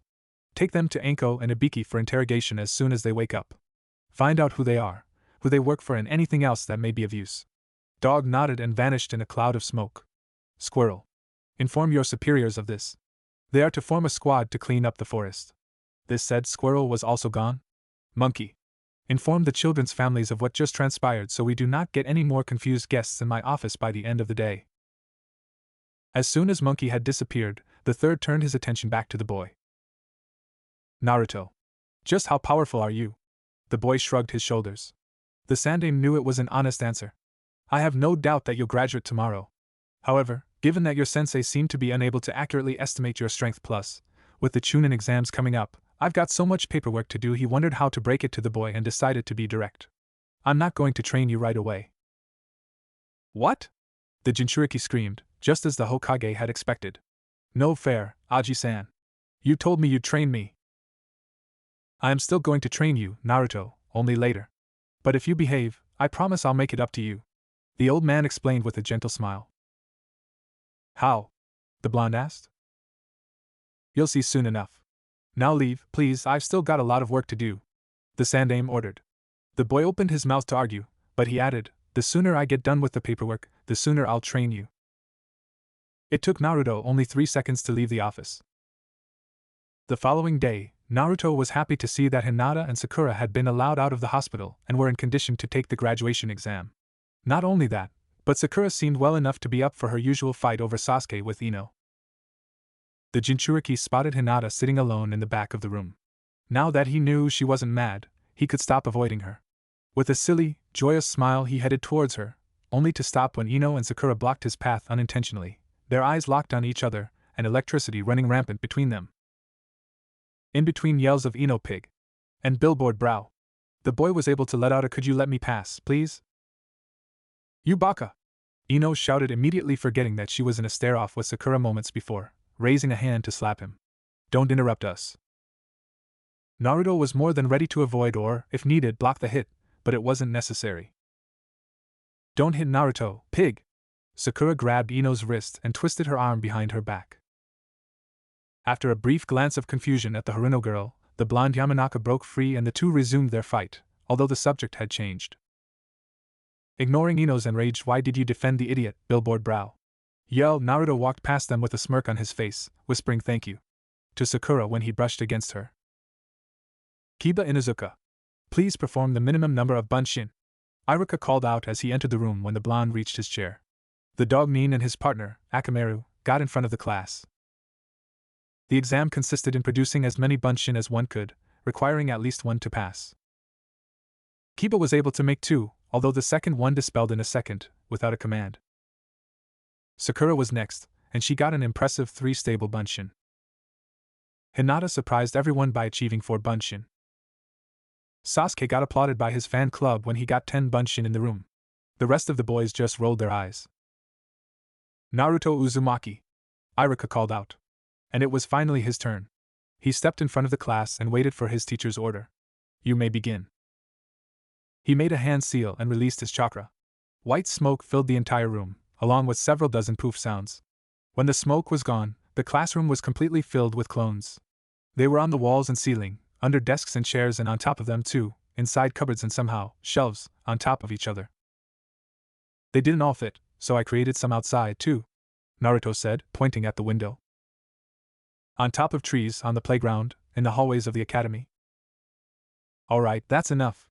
Just get rid of them already," Iruka shouted as he nervously looked around him and tried to deal with the unnatural sight of so many children in orange jumpsuits. It hurt his eyes.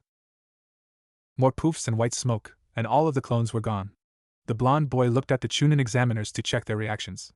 They were all speechless and astonished, but the most surprised of them all were doubtlessly Mizuki, whose eyes looked like they were going to jump out of their orbits, and Iruka, who was the first to recover and shouted, "You pass."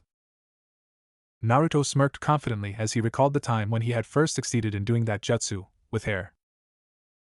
A pale, dummy-like clone of him lied on the ground, next to hair. "Gaki, we've gone over this 1,000 times already. You're forcing too much chakra into the technique." The NBU scolded, but sighed shortly after. He had long found out that yelling at the boy wouldn't be of any help. "I can't release any less chakra, Hair-sensei," Naruto shouted back. "Is that so?" Hair said as he pondered his student's dilemma. He'd just gotten an idea. "Alright, try this then, release exactly the same amount of chakra you'd release for a clone." "But you said that was too moo." "Just do it. Then, before using that chakra to create a bunshin, split it into little bits, the smaller, the better. Finally, use each of those bits to create a clone." The blonde did as he'd been told. To his surprise and delight, 10 clones popped into existence. Hair smiled. "Finally," he said with relief before explaining to the boy what he had just done. "Your problem was that you never knew the exact amount of chakra needed for a clone. When, in the academy, they told you to release as little as you could, then keep adding some until you got it, it was enough for 10 of these. Then, when you tried to create only 2 or 3 bunshin, you double or triple that amount, always pumping too much into each one. Now I want you to do the following. Every day, try to create 1 less clone than what you have done now. When you manage to create only 9, try to create 8, and so on. You'll be able to do a single bunshin in no time." It was already night. A lonely figure sat on a rooftop, watching the full moon. The next day the new genin teams would be announced and assigned to their respective Jonin sensei at the Ninja Academy. Amongst those genin was Naruto Uzumaki. Right now, though, the person mentioned before was watching the moon in the night sky. "That was a very impressive test performance," someone said. A second figure jumped from the ground to the rooftops to join Naruto. Oh, Mizuki-sensei. Thanks," the boy proudly replied. "In fact, I've seen Chunin do worse than what you did," Mizuki continued. "Really?" Naruto asked, not used to getting compliments from anyone but his secret teachers. "Yes. You could easily graduate to Chunin, Naruto," I know that you're strong enough to do that, and that's why I'm going to let you in on a little secret, although Irika doesn't want me to. The Chunin whispered to the recently made genin. If Irika-sensei doesn't want me to know the secret, shouldn't you keep it to yourself? Naruto asked, worried. It's alright, there's no problem at all, Mizuki assured the Jinchuriki. You see, every year, according to the results of the graduation exams, the teachers get to pick one, and only one student to take another special exam. Whoever passes it automatically becomes a Chunin. That's why the teachers have to pick the best one of them all. Wow! That's awesome! So I've been picked? Naruto excitedly inquired. Well, kind of, Mizuki answered. I told Irika that I thought that it should be you this year, but he didn't agree. He picked Sasuke instead. Sasuke? But I got an S and he got an A. And I made a lot more clones than him, the boy yelled. I know, that's what I told him, but he wouldn't listen. He said that you only passed the exam thanks to a mix of luck and cheating. And worst of all, no, I probably shouldn't tell you this. What? Tell me, the kyuubi container demanded. I would, but I wonder if you can handle it. I can, now tell me, Naruto demanded. Alright, Mizuki sighed. Irika, he told me that to him you'd always be the dead last. He let his words sink. They seemed to produce the desired effect. The boy lowered his head, facing his feet. So Irika-sensei, he was never happy for me in the first place? His tone of voice indicated that he was trying to keep himself from crying. I'm afraid not, the blue-haired academy teacher replied, gently patting Naruto on the back. But don't worry, I'll always be here for you. The blonde sniffed. Thank you, Mizuki-sensei. Now Sasuke will also be doing the test tonight, but only one person can become Chunin. How about you prove to Irika that you are not the dead last any longer? Yeah, Naruto shouted as all the depression he had before instantly vanished. He didn't notice the smirk on the white-haired man's face. Good. So here's what you have to do. Ah, Mizuki-sensei, you scared me. A little startled himself at the boy's outburst, Mizuki quickly removed his hand from Naruto's shoulder. I'm sorry, Naruto. I didn't mean to do that. He tried to put on his best smile, but it came out a little crooked, not that the would-be genin would notice, just like he wouldn't notice the nervous glances Mizuki shot all around him. He jumped at the minimum sound from behind. The smallest rustle of leaves sounded like someone lunging forward to attack him. You look a little odd, sensei. Are you alright? Yes, of course, Mizuki quickly replied, a little sweaty under his collar. Perhaps Naruto was more observant than he was given credit from. I'm just a little tired. Let's wrap this up so we can all go get some sleep, alright? Nothing would please me more, sensei, the Jinchuriki replied, but something about his tone was off. And when had his smile gotten so sinister? Something wasn't right with the boy, but then again, he had returned changed. Before, Mizuki would have thought it impossible for Naruto to successfully sneak into the Hokage building and snatch the forbidden scroll for him. To be frank, even after witnessing the boy's new skills he had been uncertain.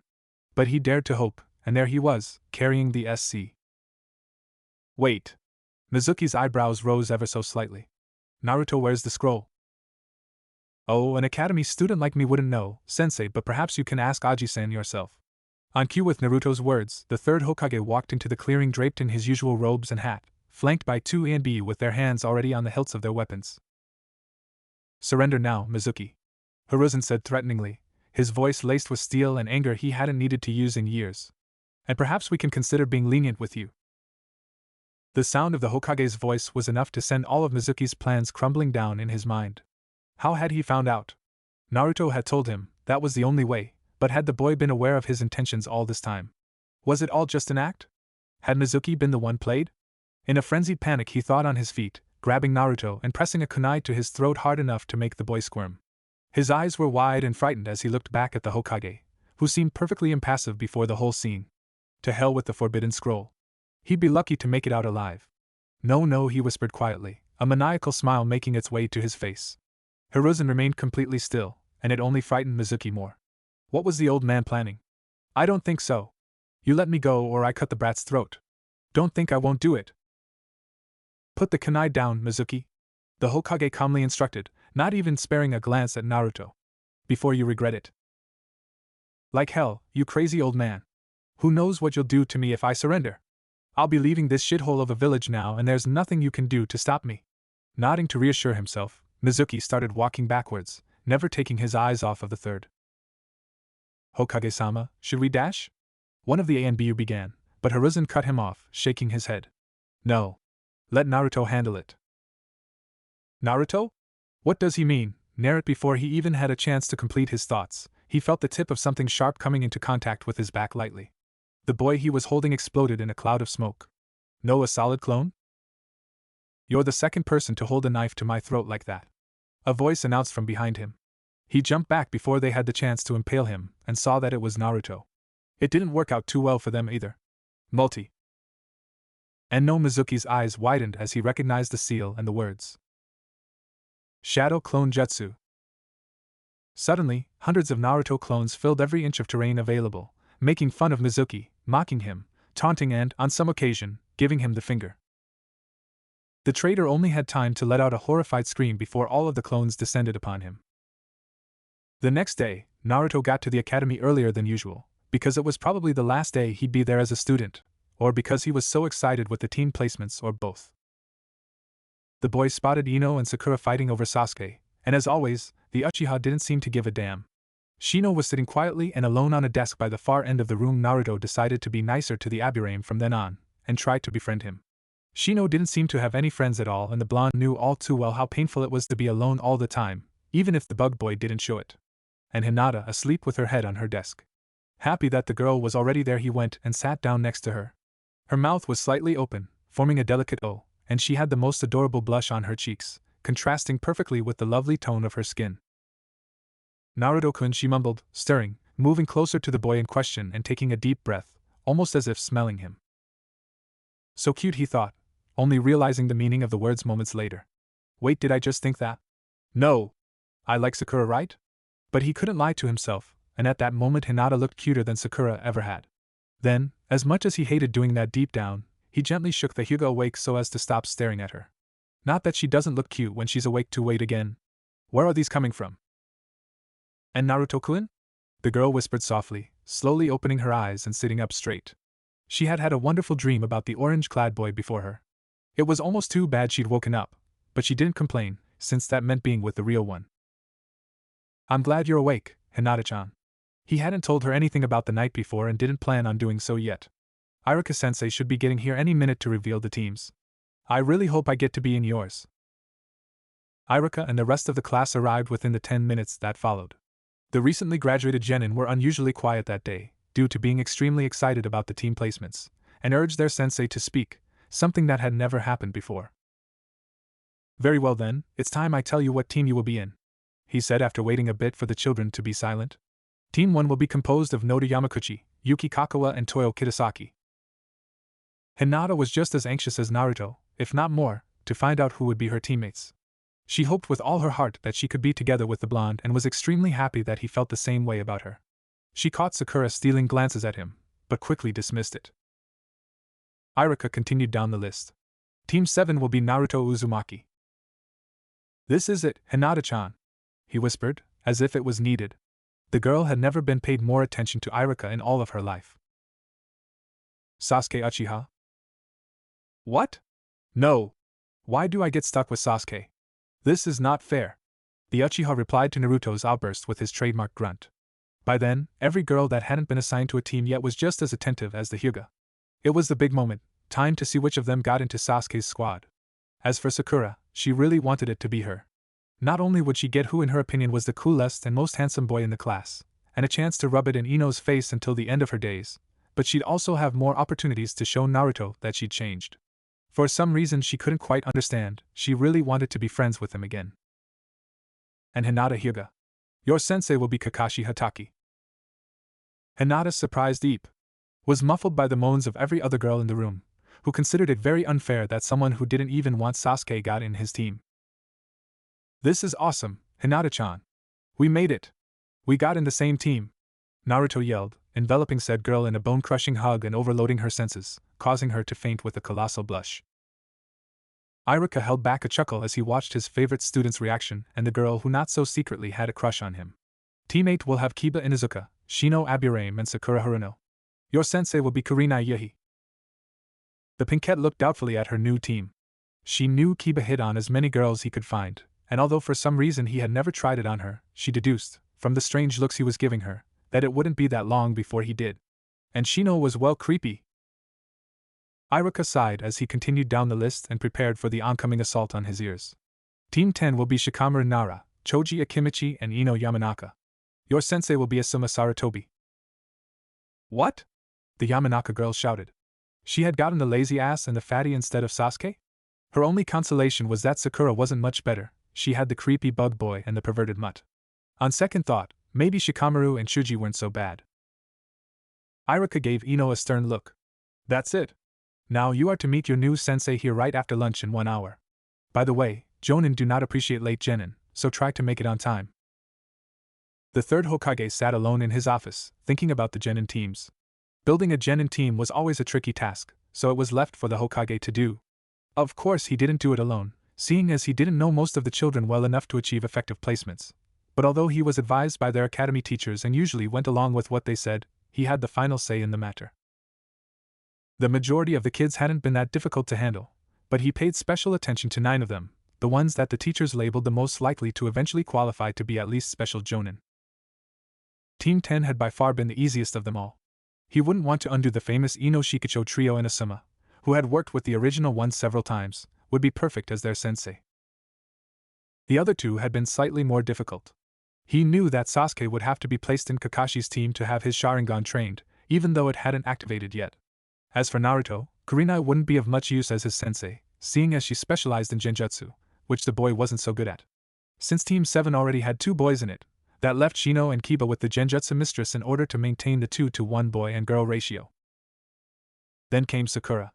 Hiruzen wanted to avoid putting her with Naruto, afraid of underlying tension resulting from what had happened 2 years before. Besides, Naruto and the Hyuga girls seemed to be very good friends, and even though Kurenai wouldn't be able to have the tracking team she had requested, there was no other way. The Inuzuka nose and Aburame insects would have to do. Overall, and although he had heard some nasty complaints about the kyuubi being put in the same team as Sasuke, he was happy with the way it had worked out. Naruto's good mood vanished very fast as Team 7 waited alone in the classroom for their sensei to arrive. He had gotten in the same team as Hinata. He had eaten part of her lunch again, which was even more delicious than he remembered, and Iruka had told them that their sensei was one of the strongest ninja in the village, but the waiting was really starting to get to him. Every other squad had already been picked up, and Iruka had left after Teams 8 and 10 were gone. He couldn't afford to wait for the eternally late Kakashi. After the first hour, the blonde had already lost what little patience he had. Damn! Why won't he arrive? He muttered. He headed towards the board, grabbed an eraser and turned his back on Sasuke and Hinata so they couldn't see what he was doing. When he turned again, it was covered in white chalk powder. With a mischievous grin, he slightly opened the door and placed the eraser on top of it so it would fall on whoever came in. Our sensei is an elite jonin, moron, the Uchiha said as Naruto joined Hinata, who was sitting on one of the desks. Do you really think he'll fall for such a cheap trick? The Jinchuriki shot him a shut-up look, but even Hinata seemed uncertain about it. A few minutes later they heard the sound of steps coming from the hallway. A gloved hand grabbed the doorknob, pushed, and the eraser fell harmlessly on the floor. A head appeared, the body concealed behind the wall. The man had spiky silver hair and wore the usual leaf ninja attire, a green jounin vest on top of a dark blue shirt, plain pants of the same color, sandals, and a weapons pouch. The one unusual characteristic about him, however, was his face, which was mostly covered by a mask equal in color to the shirt and pants, which only revealed his right eye. His hataiki had been adjusted to cover his left one. Did you really think I'd fall for a trap that obvious? He asked.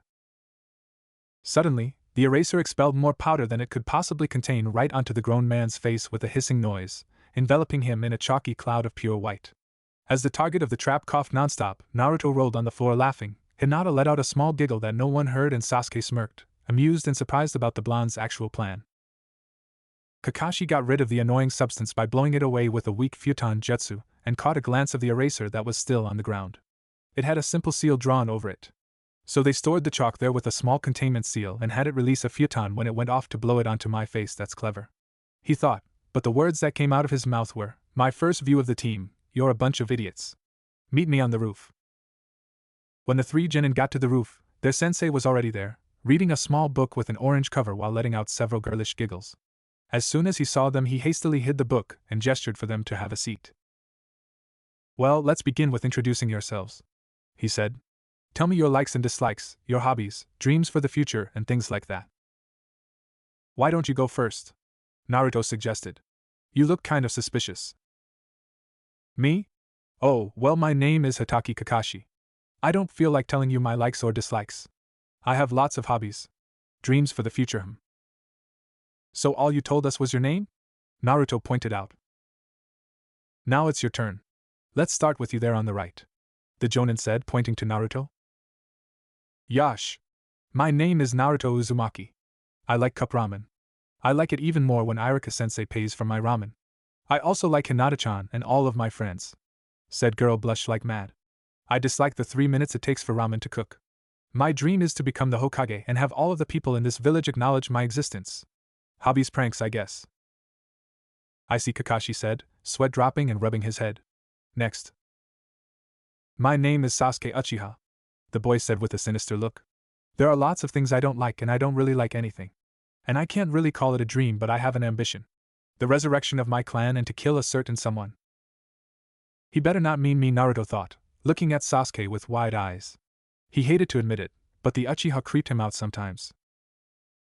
Alright, and lastly, the girl. Kakashi indicated. Alright, and my end name is Hinata Hyuga. I like she was unable to say the words, but the way she looked at Naruto spoke for itself. The boy remained oblivious throughout it all. I dislike people who judge others based only on their appearance, and don't give them a chance to prove themselves. I have hobbies, at flower pressing and cooking. My dream for the future is to become strong so my father and my clan can accept me. And also this time she didn't dare to look at her crush, but Kakashi got the point. We'll really have to work on her obvious confidence problem, the gray-haired man thought. So, as students, he had a lonely avenger who probably possessed the Sharingan, was the sole survivor of his clan and dreamt of killing his older brother, a loud, dense knucklehead with a powerful demon sealed inside him and an obsession with becoming Hokage, and an extremely shy clan heiress with serious self-confidence issues and a major crush on the child everybody thought to be a giant, multi-tailed fox fiend. That could be interesting. Tomorrow we'll start our duties as shinobi. First we are going to do something with just the 4 of us. The 3 genin looked at him inquisitively. Survival training, Kakashi explained. But it won't be like normal training. This time, I'll be your opponent. He then started cackling almost maniacally. What's so funny, sensei? Naruto asked. Well, it's just that when I tell you this, you guys are totally going to freak out. He raised a single finger and got closer to them. Out of the 27 graduates, only 9 will be chosen to become genin. The rest will be sent back to the academy. This training is a very difficult exam with a failure rate of over 66%. The looks on their faces were priceless. Well, Naruto's at least, since Hinata and Sasuke managed to remain calm. The blonde, however, had his eyes the size of dinner plates and his mouth open almost to his chest. Ha! I told you you'd freak out. What? No way! Naruto shouted, furious. But we worked so hard. Then what was the point of graduating? Oh, that? Just to select those who have the chance to become genin. The Jonin explained. Anyway, tomorrow you have to show your real skills on the training ground. Bring all the shinobi tools you have. Oh, it would be best if you skip breakfast. You might throw up. He then took some sheets of paper from under his jacket. The details are on this paper. And don't be late, or else you immediately fail. I can't fail here, Naruto thought. I've got to show Kakashi-sensei and the others all I've got and make him recognize my strength. If we fail this test and get sent back to the academy, I might not be in the same team as Naruto-kun again. I have to try my best. Hinata thought. Sasuke mentally grumbled. I guess we should have seen this coming, Naruto mumbled to Sasuke and Hinata. Should have brought a deck of cards or something. Team 7 had gotten up early in the morning and headed straight to training ground 12 without any breakfast, just as they'd been told to. Unfortunately, the man who had instructed them to be there hadn't arrived yet, and it had been 2 hours already. The 3 genin were starting to see a pattern in that. Hey guys, good morning. Kakashi finally showed up moments late, and was welcomed by Naruto's shouts of "You're late." He took a clock from the backpack he brought, and placed it on a tree stump. Alright, it's set for noon. He then showed the genin 2 bells which he then strapped onto his belt. Here are 2 bells. Your task is to take them from me before the time is up. Those who don't have a bell by noon get no lunch. Also, I'll not only tie you to one of those stumps, but I'll also eat right in front of you. So that's why he told us no to eat breakfast, they all thought simultaneously, clutching their stomachs in discomfort. You only have to get 1 bell. There are only 2, so at least one of you will definitely get tied to the stump. And anyone who doesn't take a bell fails. So at least one of you will be sent back to the academy. If you want, you can use shuriken and kunai. You won't succeed if you don't come at me with the intention to kill," he explained. "But sensei, you'll be in danger," Hinata said nervously. "Yeah, we'll definitely kill you," Naruto joked. "You're so slow you can't even dodge a cloud of chalk powder." "In the ninja world, those with no talent often bark the loudest," Kakashi replied casually. "You can start now." Sasuke and Hinata immediately jumped back into the forest to hide, but Naruto didn't even bother to move. "You really are an idiot, aren't you?" the gray-haired man asked. No decent ninja would attack an enemy much superior in power straight up front. It was like diving into shark-infested waters headfirst. Kakashi had a quick thought about whether the boy would do that. Probably Naruto took a kunai out, spun it in his hand and got ready to throw it. Before he could do so, however, the Jonin positioned himself behind the yellow-haired boy, pinning his arm behind his back. "I couldn't even see him, so this is a Jonin," Sasuke thought, watching from behind some trees. "So, you have finally acknowledged me? Well, it seems you are finally prepared to come at me with the intent to kill," Kakashi said. "Hee, it seems I'm beginning to like you guys." At that precise moment, Naruto disappeared with a poof. "A solid clone? That's impossible. A genin should never be able to make one.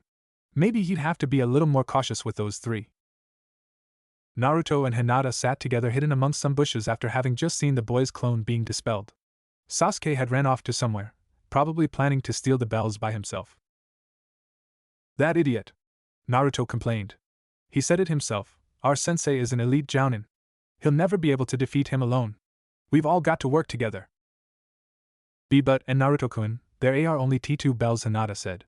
Although she understood that that was not the correct attitude to take, she had been kind of hoping that her crush and her would team up and wipe the floor with their sensei. Then they'd each get a bell and Sasuke would be sent back to the academy, and they'd be alone on the team, and then she'd confess to him, and then no more daydreaming. This was not the academy anymore, and they needed all the help we can get. "Our objective is to take the bells. If we manage to do it, and show all we've got, Sensei will have to pass us," the blonde replied. He then proceeded to create several more clones, who darted off in different directions. "Those will guard the perimeter around Kakashi-sensei, and try to keep him busy while we look for the team." They darted off themselves, and for the first 5 minutes the searches turned out fruitless. At least Naruto was still managing to keep Kakashi occupied by constantly spawning clones to replace those he had lost, and although he didn't feel tired yet, he wondered how much more his chakra could take. They couldn't move very far away from the Jounin so that the clone replacements got to him on time, and the constant flow of clone memories Naruto got was a bit disorientating. "Ayano," and Naruto-kun, Hinata whispered, seeing that they would go nowhere like that. "I could use my Byakugan, if you want to." "Byakugan? You have the, of course. She was a Hyuga. How could he forget about that? He had read on the Hyuga clan's famous Dijutsu. It would be perfect in that situation." "Sure. Why didn't you tell me about it before, though?" I guess I forgot," she lied. The truth was, she hadn't tried to use her Kekkai Genkai because she still hadn't mastered it, and was afraid of what Naruto would say if she wasn't able to activate it. She would die of embarrassment. Naruto, however, saw right through her. Wincing as another bunch of memories got to him, he put a hand on her shoulder, making her blush, as she said, "Don't worry, Hinata-chan. I trust you. I know you can do it." The girl was suddenly invaded by a sensation new to her, something warm, something really good. She felt like she could do anything, like nothing would be able to stop her. She couldn't, no, she wouldn't let Naruto down. She went through some hand signs with confidence she never had during any of her father's training sessions. Finally, someone encouraged her. Finally, someone trusted her. Finally, someone believed in her. "Byakugan!" she shouted.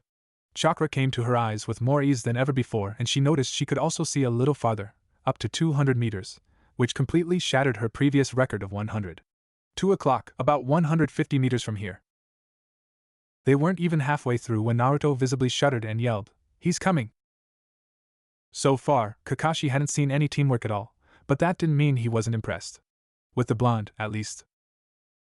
It was almost inhuman to be able to make so many solid clones.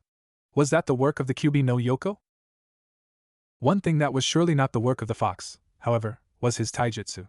It was amazingly good for someone his age, good enough to actually give the dog summoner trouble, especially when multiplied by much. Kakashi had already lost count of all the Narutos he had destroyed, but they just kept coming. At first, he thought that the boy's plan was distracting him with dozens of clones and taking the bells, which although simple wasn't that bad of an idea, but so far no one had even attempted to get close to them. After a while, it seemed obvious that he was only buying time, and it surprised the Jounin that he could afford to spend so much chakra to do that, but what for? He created a shadow clone of his own and moved underground, tracking the first genin whose scent he could find, Hinata. On his way, he received the memories of his replica, that had gone down a little faster than the original had expected, and knew that he didn't have much time left before Naruto realized he'd escaped. He finally got to a clearing, where the smell was the strongest. Right on the center was the girl's jacket, an obvious trap that would never fool any decent shinobi. Did they really expect him to go and touch it? As he darted past it, however, a hissing noise was heard and it went off with a loud boom, spreading dust and smoke across the area. "Did we get him?" a male voice said. "And no, that was a S Shadow C clone. The real one is J, just a little S stunned. Should we take the bells now?" Hinata replied, hopping down from a branch of a tree without her jacket. The dark blue fishnet shirt she usually wore underneath it was somewhat tight, showing the curves she worked so hard to hide, rather impressive for someone her age. "No. Elite Jounin recover surprisingly fast when they're supposedly stunned. Let's just get Sasuke," Naruto told her. "Where is he now?" "He ran off, followed by his friend. He hasn't moved. He's about 50 meters in that D direction," she answered, pointing northeast as she caught up to the boy, who was forced to look properly at her for the first time since she'd taken her jacket off. The sight of Hinata Hyuga without that baggy piece of clothing caused Naruto to avoid tripping on his own feet and falling from a considerable height by mere luck, even if to go against a tree seconds later. "And Naruto-kun, are you alright?" she asked, genuinely scared by the boy's accident. "You'll be bleeding from your nose," she added after he tried to assure her that he was fine.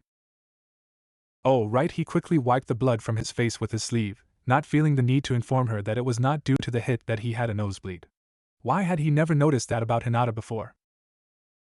They must have added a detection seal to the tag and somehow had it trigger the explosion. Plus, it was clearly modified to sacrifice power for speed, Kakashi deduced after examining the remains of the tag which had been attached to the jacket. He was no Fuinjutsu expert, but he recognized some of the changes made.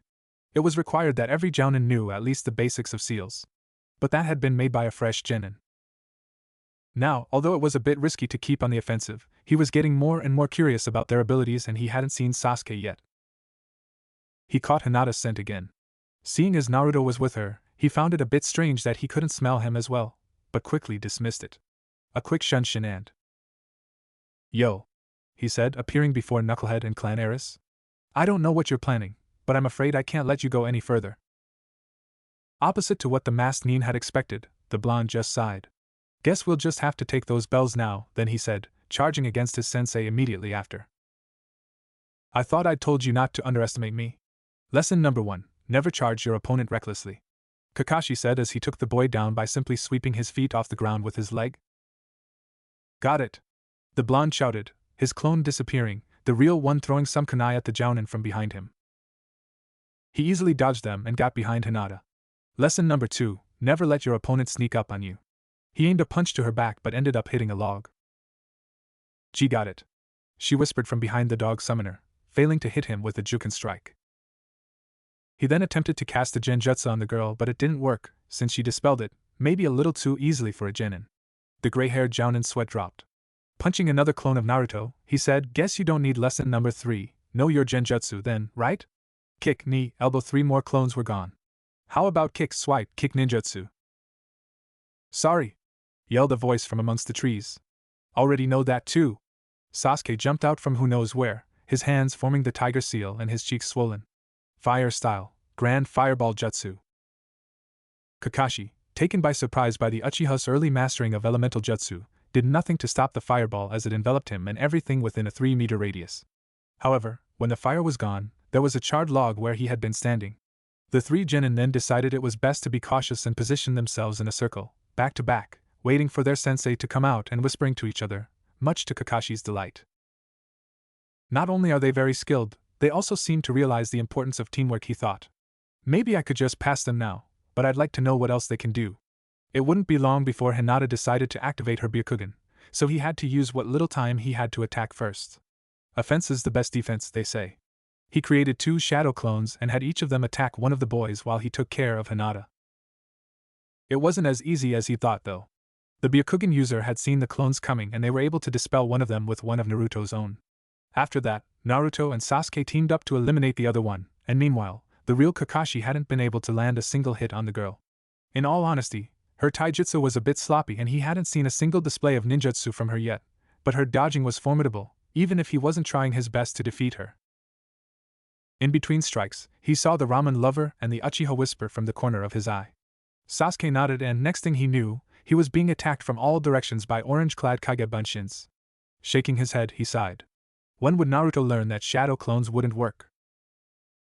However, there was a reason behind all that. Hinata took that as a chance to retreat, going back to the two boys, who were going through hand signs. Wind style, combustion cloud, Naruto shouted. Fire style, grand fireball jutsu, Sasuke followed. Wind and fire style combination, hellfire. Together with the sound of Naruto's hey. You said that I got to come up with a name. Yells, a fireball 4, 5, probably even 6 times the size of the regular Gokakyu, feeding off the air rich in oxygen that Naruto had provided to gradually grow even bigger, moved towards Kakashi. The Kawarimi wouldn't work with something that massive and there was no water nearby for him to defend himself. When he told them to go at him with the intent to kill, he hadn't expected them to try that hard. Earth style, earth release wall, he said, creating the biggest wall he could manage, and even though he managed not to get harmed, he found himself sweating hard because of the tremendous heat. To combine a B rank and a C rank to form a possible A rank. He checked on the genin from behind his protections, but they weren't there anymore. With a bad feeling he turned around, his back against the earth wall, to face a barrage of shuriken and kunai of considerable proportions. Kakashi smirked.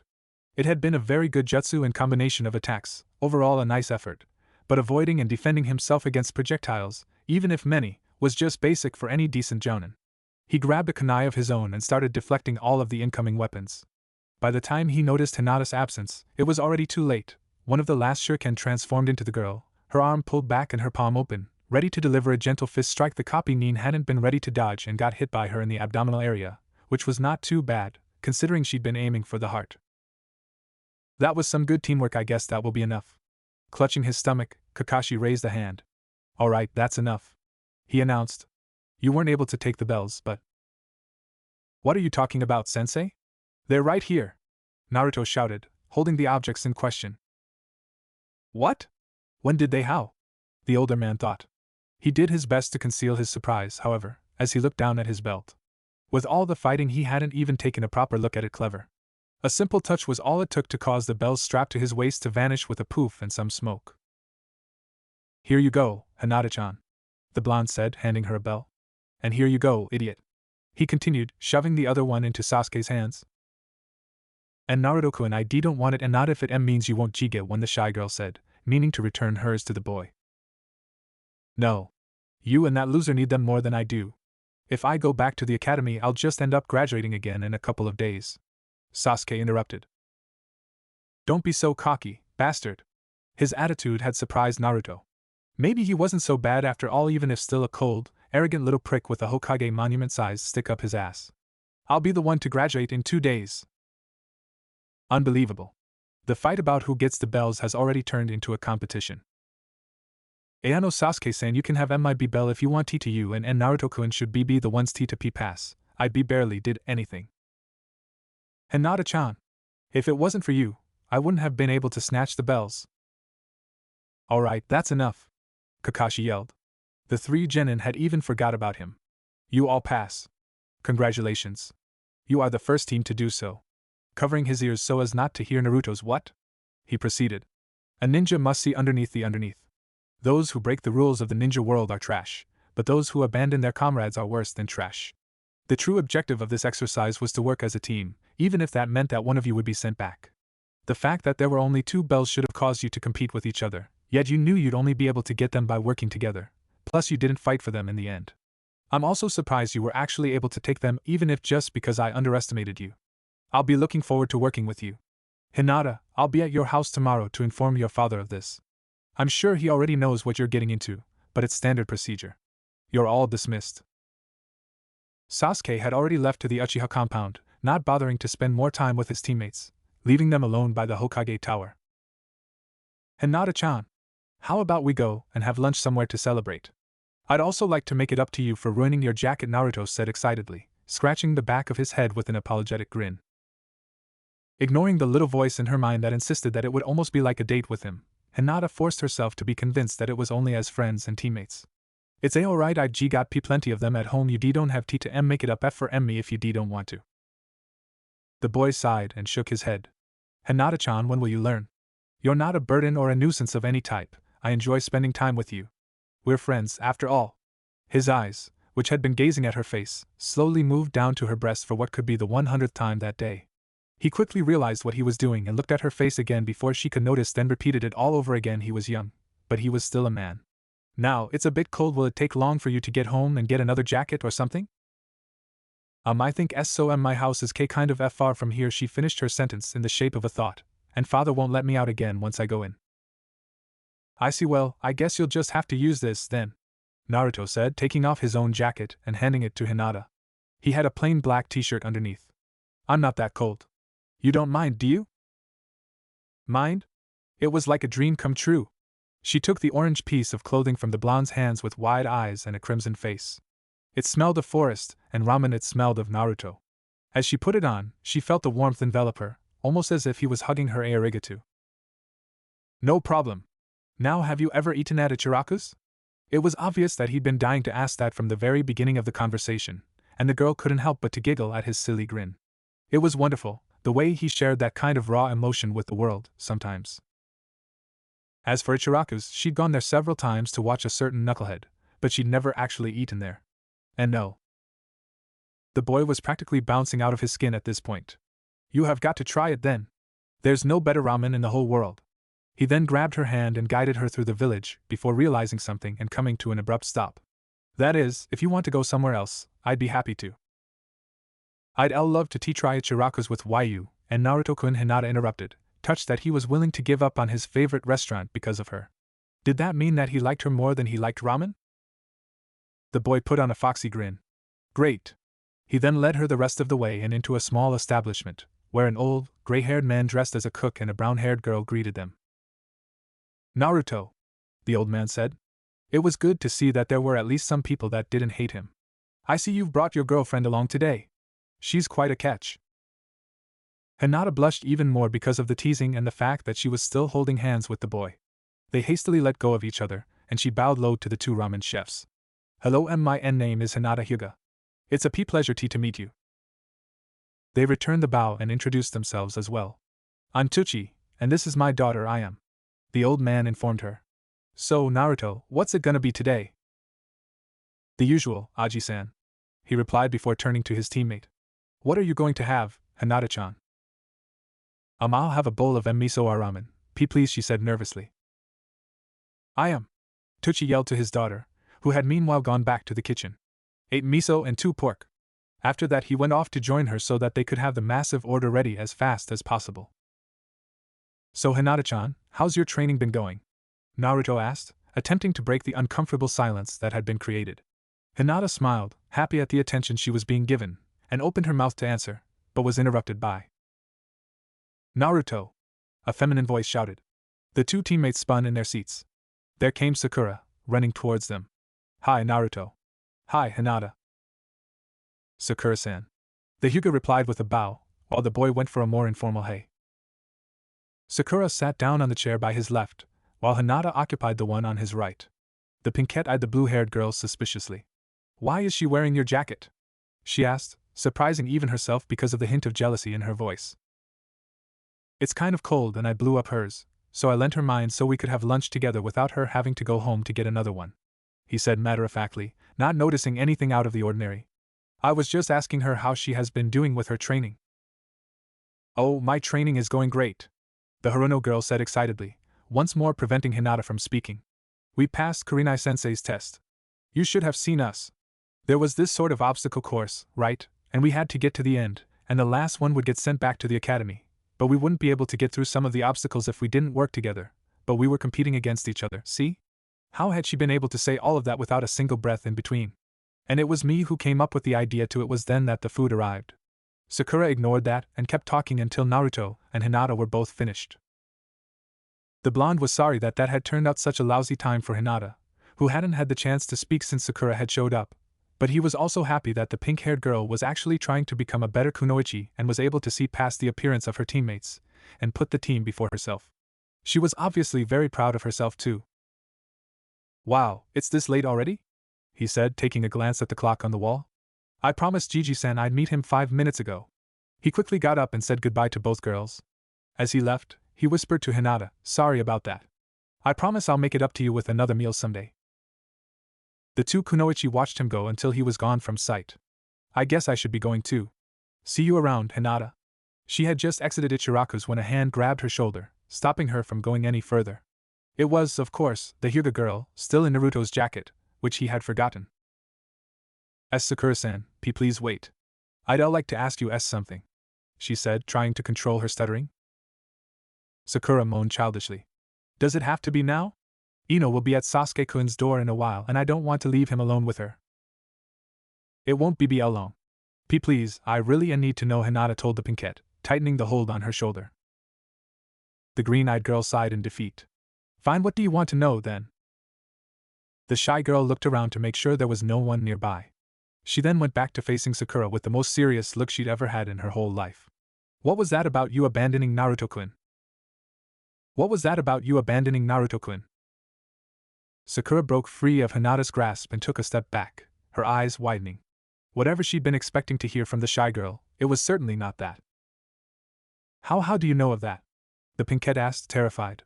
She'd been hoping to keep that a secret from everyone. Hinata blushed, looking slightly embarrassed, but quickly regained her composure. "I heard you two talking about it in the hospital. Answer the question, please." "I thought you were sleeping," Sakura yelled, outraged. "How much did you hear?" She hoped that the other girl hadn't caught the part about leaving him to die. "All I can know is that you abandoned him, and he was devastated because of that. But I'd like to find out more," the Hyuga replied. Why couldn't she get that damn stuttering under control? "I don't. You should talk to Naruto about that, not me. Goodbye." The Haruno turned around and meant to leave but was grabbed again. This time it was her wrist. "It was you who abandoned him, not the other way around. Now tell me what happened," Hinata quietly demanded, surprising herself. The tone she'd used was the one her father would usually take to order his servants around. She quickly shook her head to get rid of such thoughts and focus on the matter at hand. For Sakura to try to run it was doubtlessly worse than she'd expected. "What do you have to do with it anyway? Next time think twice before sticking your nose into other people's business." The pink-haired girl tried to pull her arm back, but it was being held surprisingly strongly. "I may be shy, Sakura-san, but I am not dumb. And Naruto-kun was gone from the village for the past 2 years and he has started acting strangely towards you the day before he left, the day after he was attacked by those 3 chunin. I'm sure it has something to do with that, and before you start questioning my involvement in all of that, please remember that it was I who saved him. He'd be dead by now if I hadn't scared the thugs away and carried him all the way to the hospital." I didn't know that," Sakura muttered, looking at the other girl with a surprised expression and ceasing her struggle. Hinata closed her eyes for a second and took a deep breath. "I excuse me for my outburst, that wasn't like me at all," she said, releasing Sakura. "I'm just concerned about Naruto-kun. I care for him very deeply, but you're right. That is between you and him, and I promise I won't be so nosy anymore." "No," the pink-haired girl said, putting a hand on Hinata's shoulder to stop her from leaving. "You're right, not me. You were involved in it too, and because you care about him you deserve to know. I'm just going to ask for 2 favors before I start. Is that all right?" The shy heiress nodded for her to continue. The Haruno shifted uneasily. "This is probably the thing I regret the most in my whole life. Naruto, he has always been a good friend, yet I was too blind to see it. He treated me like a princess, and I did the exact opposite to him. I'd like you to promise you'll never tell this to anyone without my or Naruto's permission. He was nice enough to keep this a secret from everyone else, even though I don't deserve it." "I promise," Hinata stuttered, already not liking where this was going. "Thank you. Finally, I want to say that I will not ask for your acceptance or forgiveness. What I did was truly awful and you have every right to be angry at me, as had Naruto. All that I ask for is that you try to understand my reasons and that I was nothing but a spoiled child back then. Naruto was kinder to me than he should have been and gave me a chance to prove that I've changed. I'll become a better girl and kunoichi and earn his friendship back. I will try." Thanks, Sakura sighed. It was time she stopped stalling. I left him to die." Ignoring the utterly shocked look on Hinata's face, she forced herself to proceed, to relive for the second time the memories she'd been trying to suppress for the last 2 years. He followed me and Sasuke-kun after class to ask me if I wanted him to walk me home when those 3 shinobi showed up. They were about to hurt him when Sasuke-kun jumped in, but one of them kicked him in the chest and knocked him out. He started coughing out all this blood. Then they started beating up Naruto, and there was even more blood everywhere, and he asked me to help him, and then I didn't. I panicked, grabbed Sasuke-kun and took him to the hospital, and left Naruto by himself. When I left the hospital after dropping Sasuke-kun off, I was afraid they'd come after me and my family if I talked to an adult, so I just abandoned Naruto, tried to forget he ever existed, but then he showed up the next day and I guess you know the rest. She had been facing the ground that whole time and finally took a glance at Hinata, who seemed to be deep in thought. Then again, her vision was kind of blurry because of the tears on her eyes. Sakura-san, Hinata mumbled, her head bowed down so that the other girl couldn't read her face completely. I know, I'm a coward. I was horrible to him when we were younger, when all he wanted was some of my attention since he gave all of his to me, and then I go and do something like this. I don't deserve his forgiveness, or yours, but I'll try my hardest to make sure he'll never regret it. Sakura yelled. I know how much you care about him, and although it's not worth much, I'm sorry. I understand if you don't forgive me and if you want to hit me or something. As Sakura-san, if Naruto-kun can forgive you, so can I. Hinata interrupted, obviously uncertain about her decision. And if you manage to prove yourself to Naruto-kun, you will have proven yourself to me as well. But you must return the favors I'll be doing for you. Please, do not tell Naruto-kun of my feelings for him. That is something I have to do myself. Sakura nodded and both girls parted ways with no further words to each other. They had a lot on their minds already. I still don't understand how you do it, Naruto shouted. Team 7 was on its way to the academy, where the lower-ranked missions were assigned, to complete their most recent D rank. It was the 9th, maybe even 10th, time they had to capture every genin's worst enemy, Tora, the Fire Daimyo's wife's cat. They had beaten their previous record again, thanks to Hinata, who held the feline terror in her arms, petting it tenderly. I don't, the blonde insisted, watching one of the scratches he had sustained from trying to copy the Hyuga girl heal right before everyone's eyes. Sasuke looked surprised as well and tried to hide his own injuries. If you mean it and no harm, and Naruto-kun, it's very easy to befriend an animal, she said, tracing circles on the cat's head with her index finger. Alright, let me try again then, Naruto yelled determinedly, reaching out to touch the wicked beast. It reacted by jumping down to the ground, hissing loudly and then burying its sharp claws into his left leg. Whoosh! He screamed, jumping on one foot as Tora got back to Hinata's waiting arms. You little. And Naruto-kun. Don't scare it. The girl scolded, turning her back on him to protect the small animal and leaving the boy baffled. What, Ash? I didn't do anything. Tora happened to choose that precise moment to purr needlessly loudly, and the blonde could swear that it had stuck its tongue out at him. That cat's out to get me. Its fat owner was already waiting when they got to the academy. Hinata gave the poor feline, even Naruto knew it'd have rough days ahead, a last hug, pressing it gently against herself and making the knucklehead she had a crush on wish he was in the cat's shoes for a second, before handing it to the daimyo's wife, mouthing a sorry at its pleading eyes. Very good job, Iruka said after the woman and her pet had left, handing the children their cut of the payment. I know that you already get most of them, but if you keep that up, you might just get all of the Tora catching missions in the future. No one else can catch it so fast. The shy girl smiled hopefully at her former sensei. The two boys cursed him. Now I've got some more missions for you. Let's see, babysitting an elder's grandson, shopping in the neighboring village, helping out with the potato digging. No! Naruto burst out, scaring the hell out of both Hinata and Sasuke. No! No! No! No, thank you. I've had enough of these crappy D ranks. I want to do, an actual mission. Find us a better one. I thought it was about time for this. Kakashi, who had just returned after mysteriously disappearing for the mission, he didn't like Tora either, thought. You idiot! You are just a rookie! Iruka replied, standing up and knocking over a few papers. The Hokage just sighed. Everyone starts off with the simple duties and works their way up. He then started a lecture on ninja ranks, ninja missions and how they worked. Before he could finish, however, the Hokage cut him short. All right, he said, surprising the academy teacher by agreeing to the request. If you want it that much, I'll give you a C-rank mission. It's the protection of a certain individual. Naruto rubbed his hands with a greedy look, wondering who their client could be. A feudal lord? A princess? Will you please step in? The Hokage said. One of the doors to the room opened, and a man entered. What's this? They're all a bunch of super brats, he commented, taking a sip of nearly empty sake bottle. Especially the shortest one with the super stupid looking face. Are you really a ninja? Hey! Naruto was annoyed by this, but he kept his mouth shut. It would be better not to screw up this mission before it even started, or he'd be put on D ranks again for another month.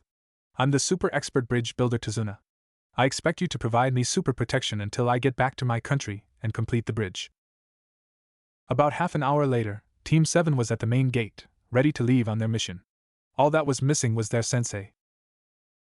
You're late, Naruto yelled 10 minutes later when Kakashi finally arrived. Sorry, I ran into a black cat on the way and had to take the long path around it, he replied apologetically. As if Naruto wasn't annoyed enough already, Tazuna chose that moment to intervene. Hey! Am I really going to be safe with this brat? Well, I'm a jounin, don't worry, Kakashi answered, making Naruto's sweat drop. Why was his sensei so intent on making him look like a complete goofball? Anyway, we should get going. They walked silently for another few hours after Naruto almost threw some kunai at both his teacher and his client, when Kakashi happened to notice an oddity in the road. I wonder if they'll notice it too, he thought, keeping his eye on the lonely puddle of water on the ground. Kakashi-sensei, Hinata whispered. The genin all exchanged meaningful looks and gazed at him questioningly. It hasn't rained in D-days. Satisfied with his team's perception abilities, the jounin gave them all an eye smile. I know. Just walk past it and pretend you haven't noticed anything. We may not be their actual targets. However, this theory was proven wrong. From the corner of his eye he saw two cloaked figures with mist headbands rising from the puddle, but didn't react. He kept seemingly unsuspecting even when one of them took a long spiked chain from under his clothes and launched the other one towards him. He feigned surprise as he was trapped by it and let out a loud scream as they squeezed the log he had replaced himself with, causing it to be ripped into shreds. One down, one of the men said. The three genin, however, saw through their sensei's trick and managed to see him safely hidden in some bushes behind the enemy shinobi, ready to jump in if needed. Alright, Naruto thought, getting his hands into the familiar ram sign as his two opponents suddenly appeared behind him. This is my chance to prove to that old geezer that I'm the greatest ninja around. Kage Bunshin no Jutsu. He produced 5 clones behind him to block the incoming attack. However, they were unnecessary as Sasuke took out a shuriken and used it to skillfully hit the chain linking the unknown ninja's metal arms, throwing it against a tree and following with a nicely launched kunai right in the hole in the middle of the ninja star, pinning it onto the trunk and keeping them from moving. Gah! The team stole my spotlight. However, they weren't defeated yet. Both used their claws to break the chain and attempted to get past the group of blondes to attack Tazuna. Futon, Tatsumaki Ken. Wind style, tornado blades, the clones yelled. The sharp blades of wind chakra hit one of the enemies right in the stomach, effectively stopping his attack. However, the second one managed to avoid the jutsu and continue towards the bridge builder, certain that the two boys could no longer interfere. He got in front of his target, raised his arm and was stopped by a palm to the stomach coming from the girl he hadn't even bothered to consider. Great job, Hinata-chan, you totally kicked his ass, Naruto shouted, making the girl giggle and blush as he pumped a fist into the air. The last thing the Mist Nin felt before blacking out was the taste of blood in his mouth. Phew, we're saved, Tazuna thought with relief, as Kakashi joined the group and tied the two Mist Ninja to a tree. I've got to hand it to you kids, you're not half bad. Just as I thought. Kakashi put the bingo book back into his pocket. I know these shinobi, he stated, turning all attention to him. They're the demon brothers, Chunin from the Hidden Mist. These ninja are known to continue fighting no matter what. And, Tazuna-san, they were after you. A drop of sweat ran down the old man's forehead. We haven't heard that there were shinobi after you. Our mission was simply to protect you from thieves and gangs. This has now become at least a B-rank mission. This was supposed to be simple protection until you completed the bridge. Tazuna hung his head in shame, but Kakashi hadn't finished his assessment of the situation yet. If it was known that there were ninja after you, this mission would be set as the more expensive B-rank. I'm sure you had a reason, but it causes problems when you lie about the mission. We are now operating outside of our duties. And it might just be too much for us to handle. The three children stayed uncharacteristically silent as their sensei pondered. Alright, Sensei, Tazuna said. I'll explain everything. It had been long since Marino Ibiki had had so much fun with an interrogation. Most of his latest clients had been too easy to crack, not giving him the chance of putting his more complex tortures into use. This one, however, was proving to be a challenge so far. He gazed once more at the shinobi strapped to the chair before him, his face bruised and bloody, his fake Anbu lion mask lying broken on the floor. He had a feeling he knew him from somewhere, but he couldn't quite put his finger on it. Speak. The special Jounin ordered. Who exactly are you and your friends?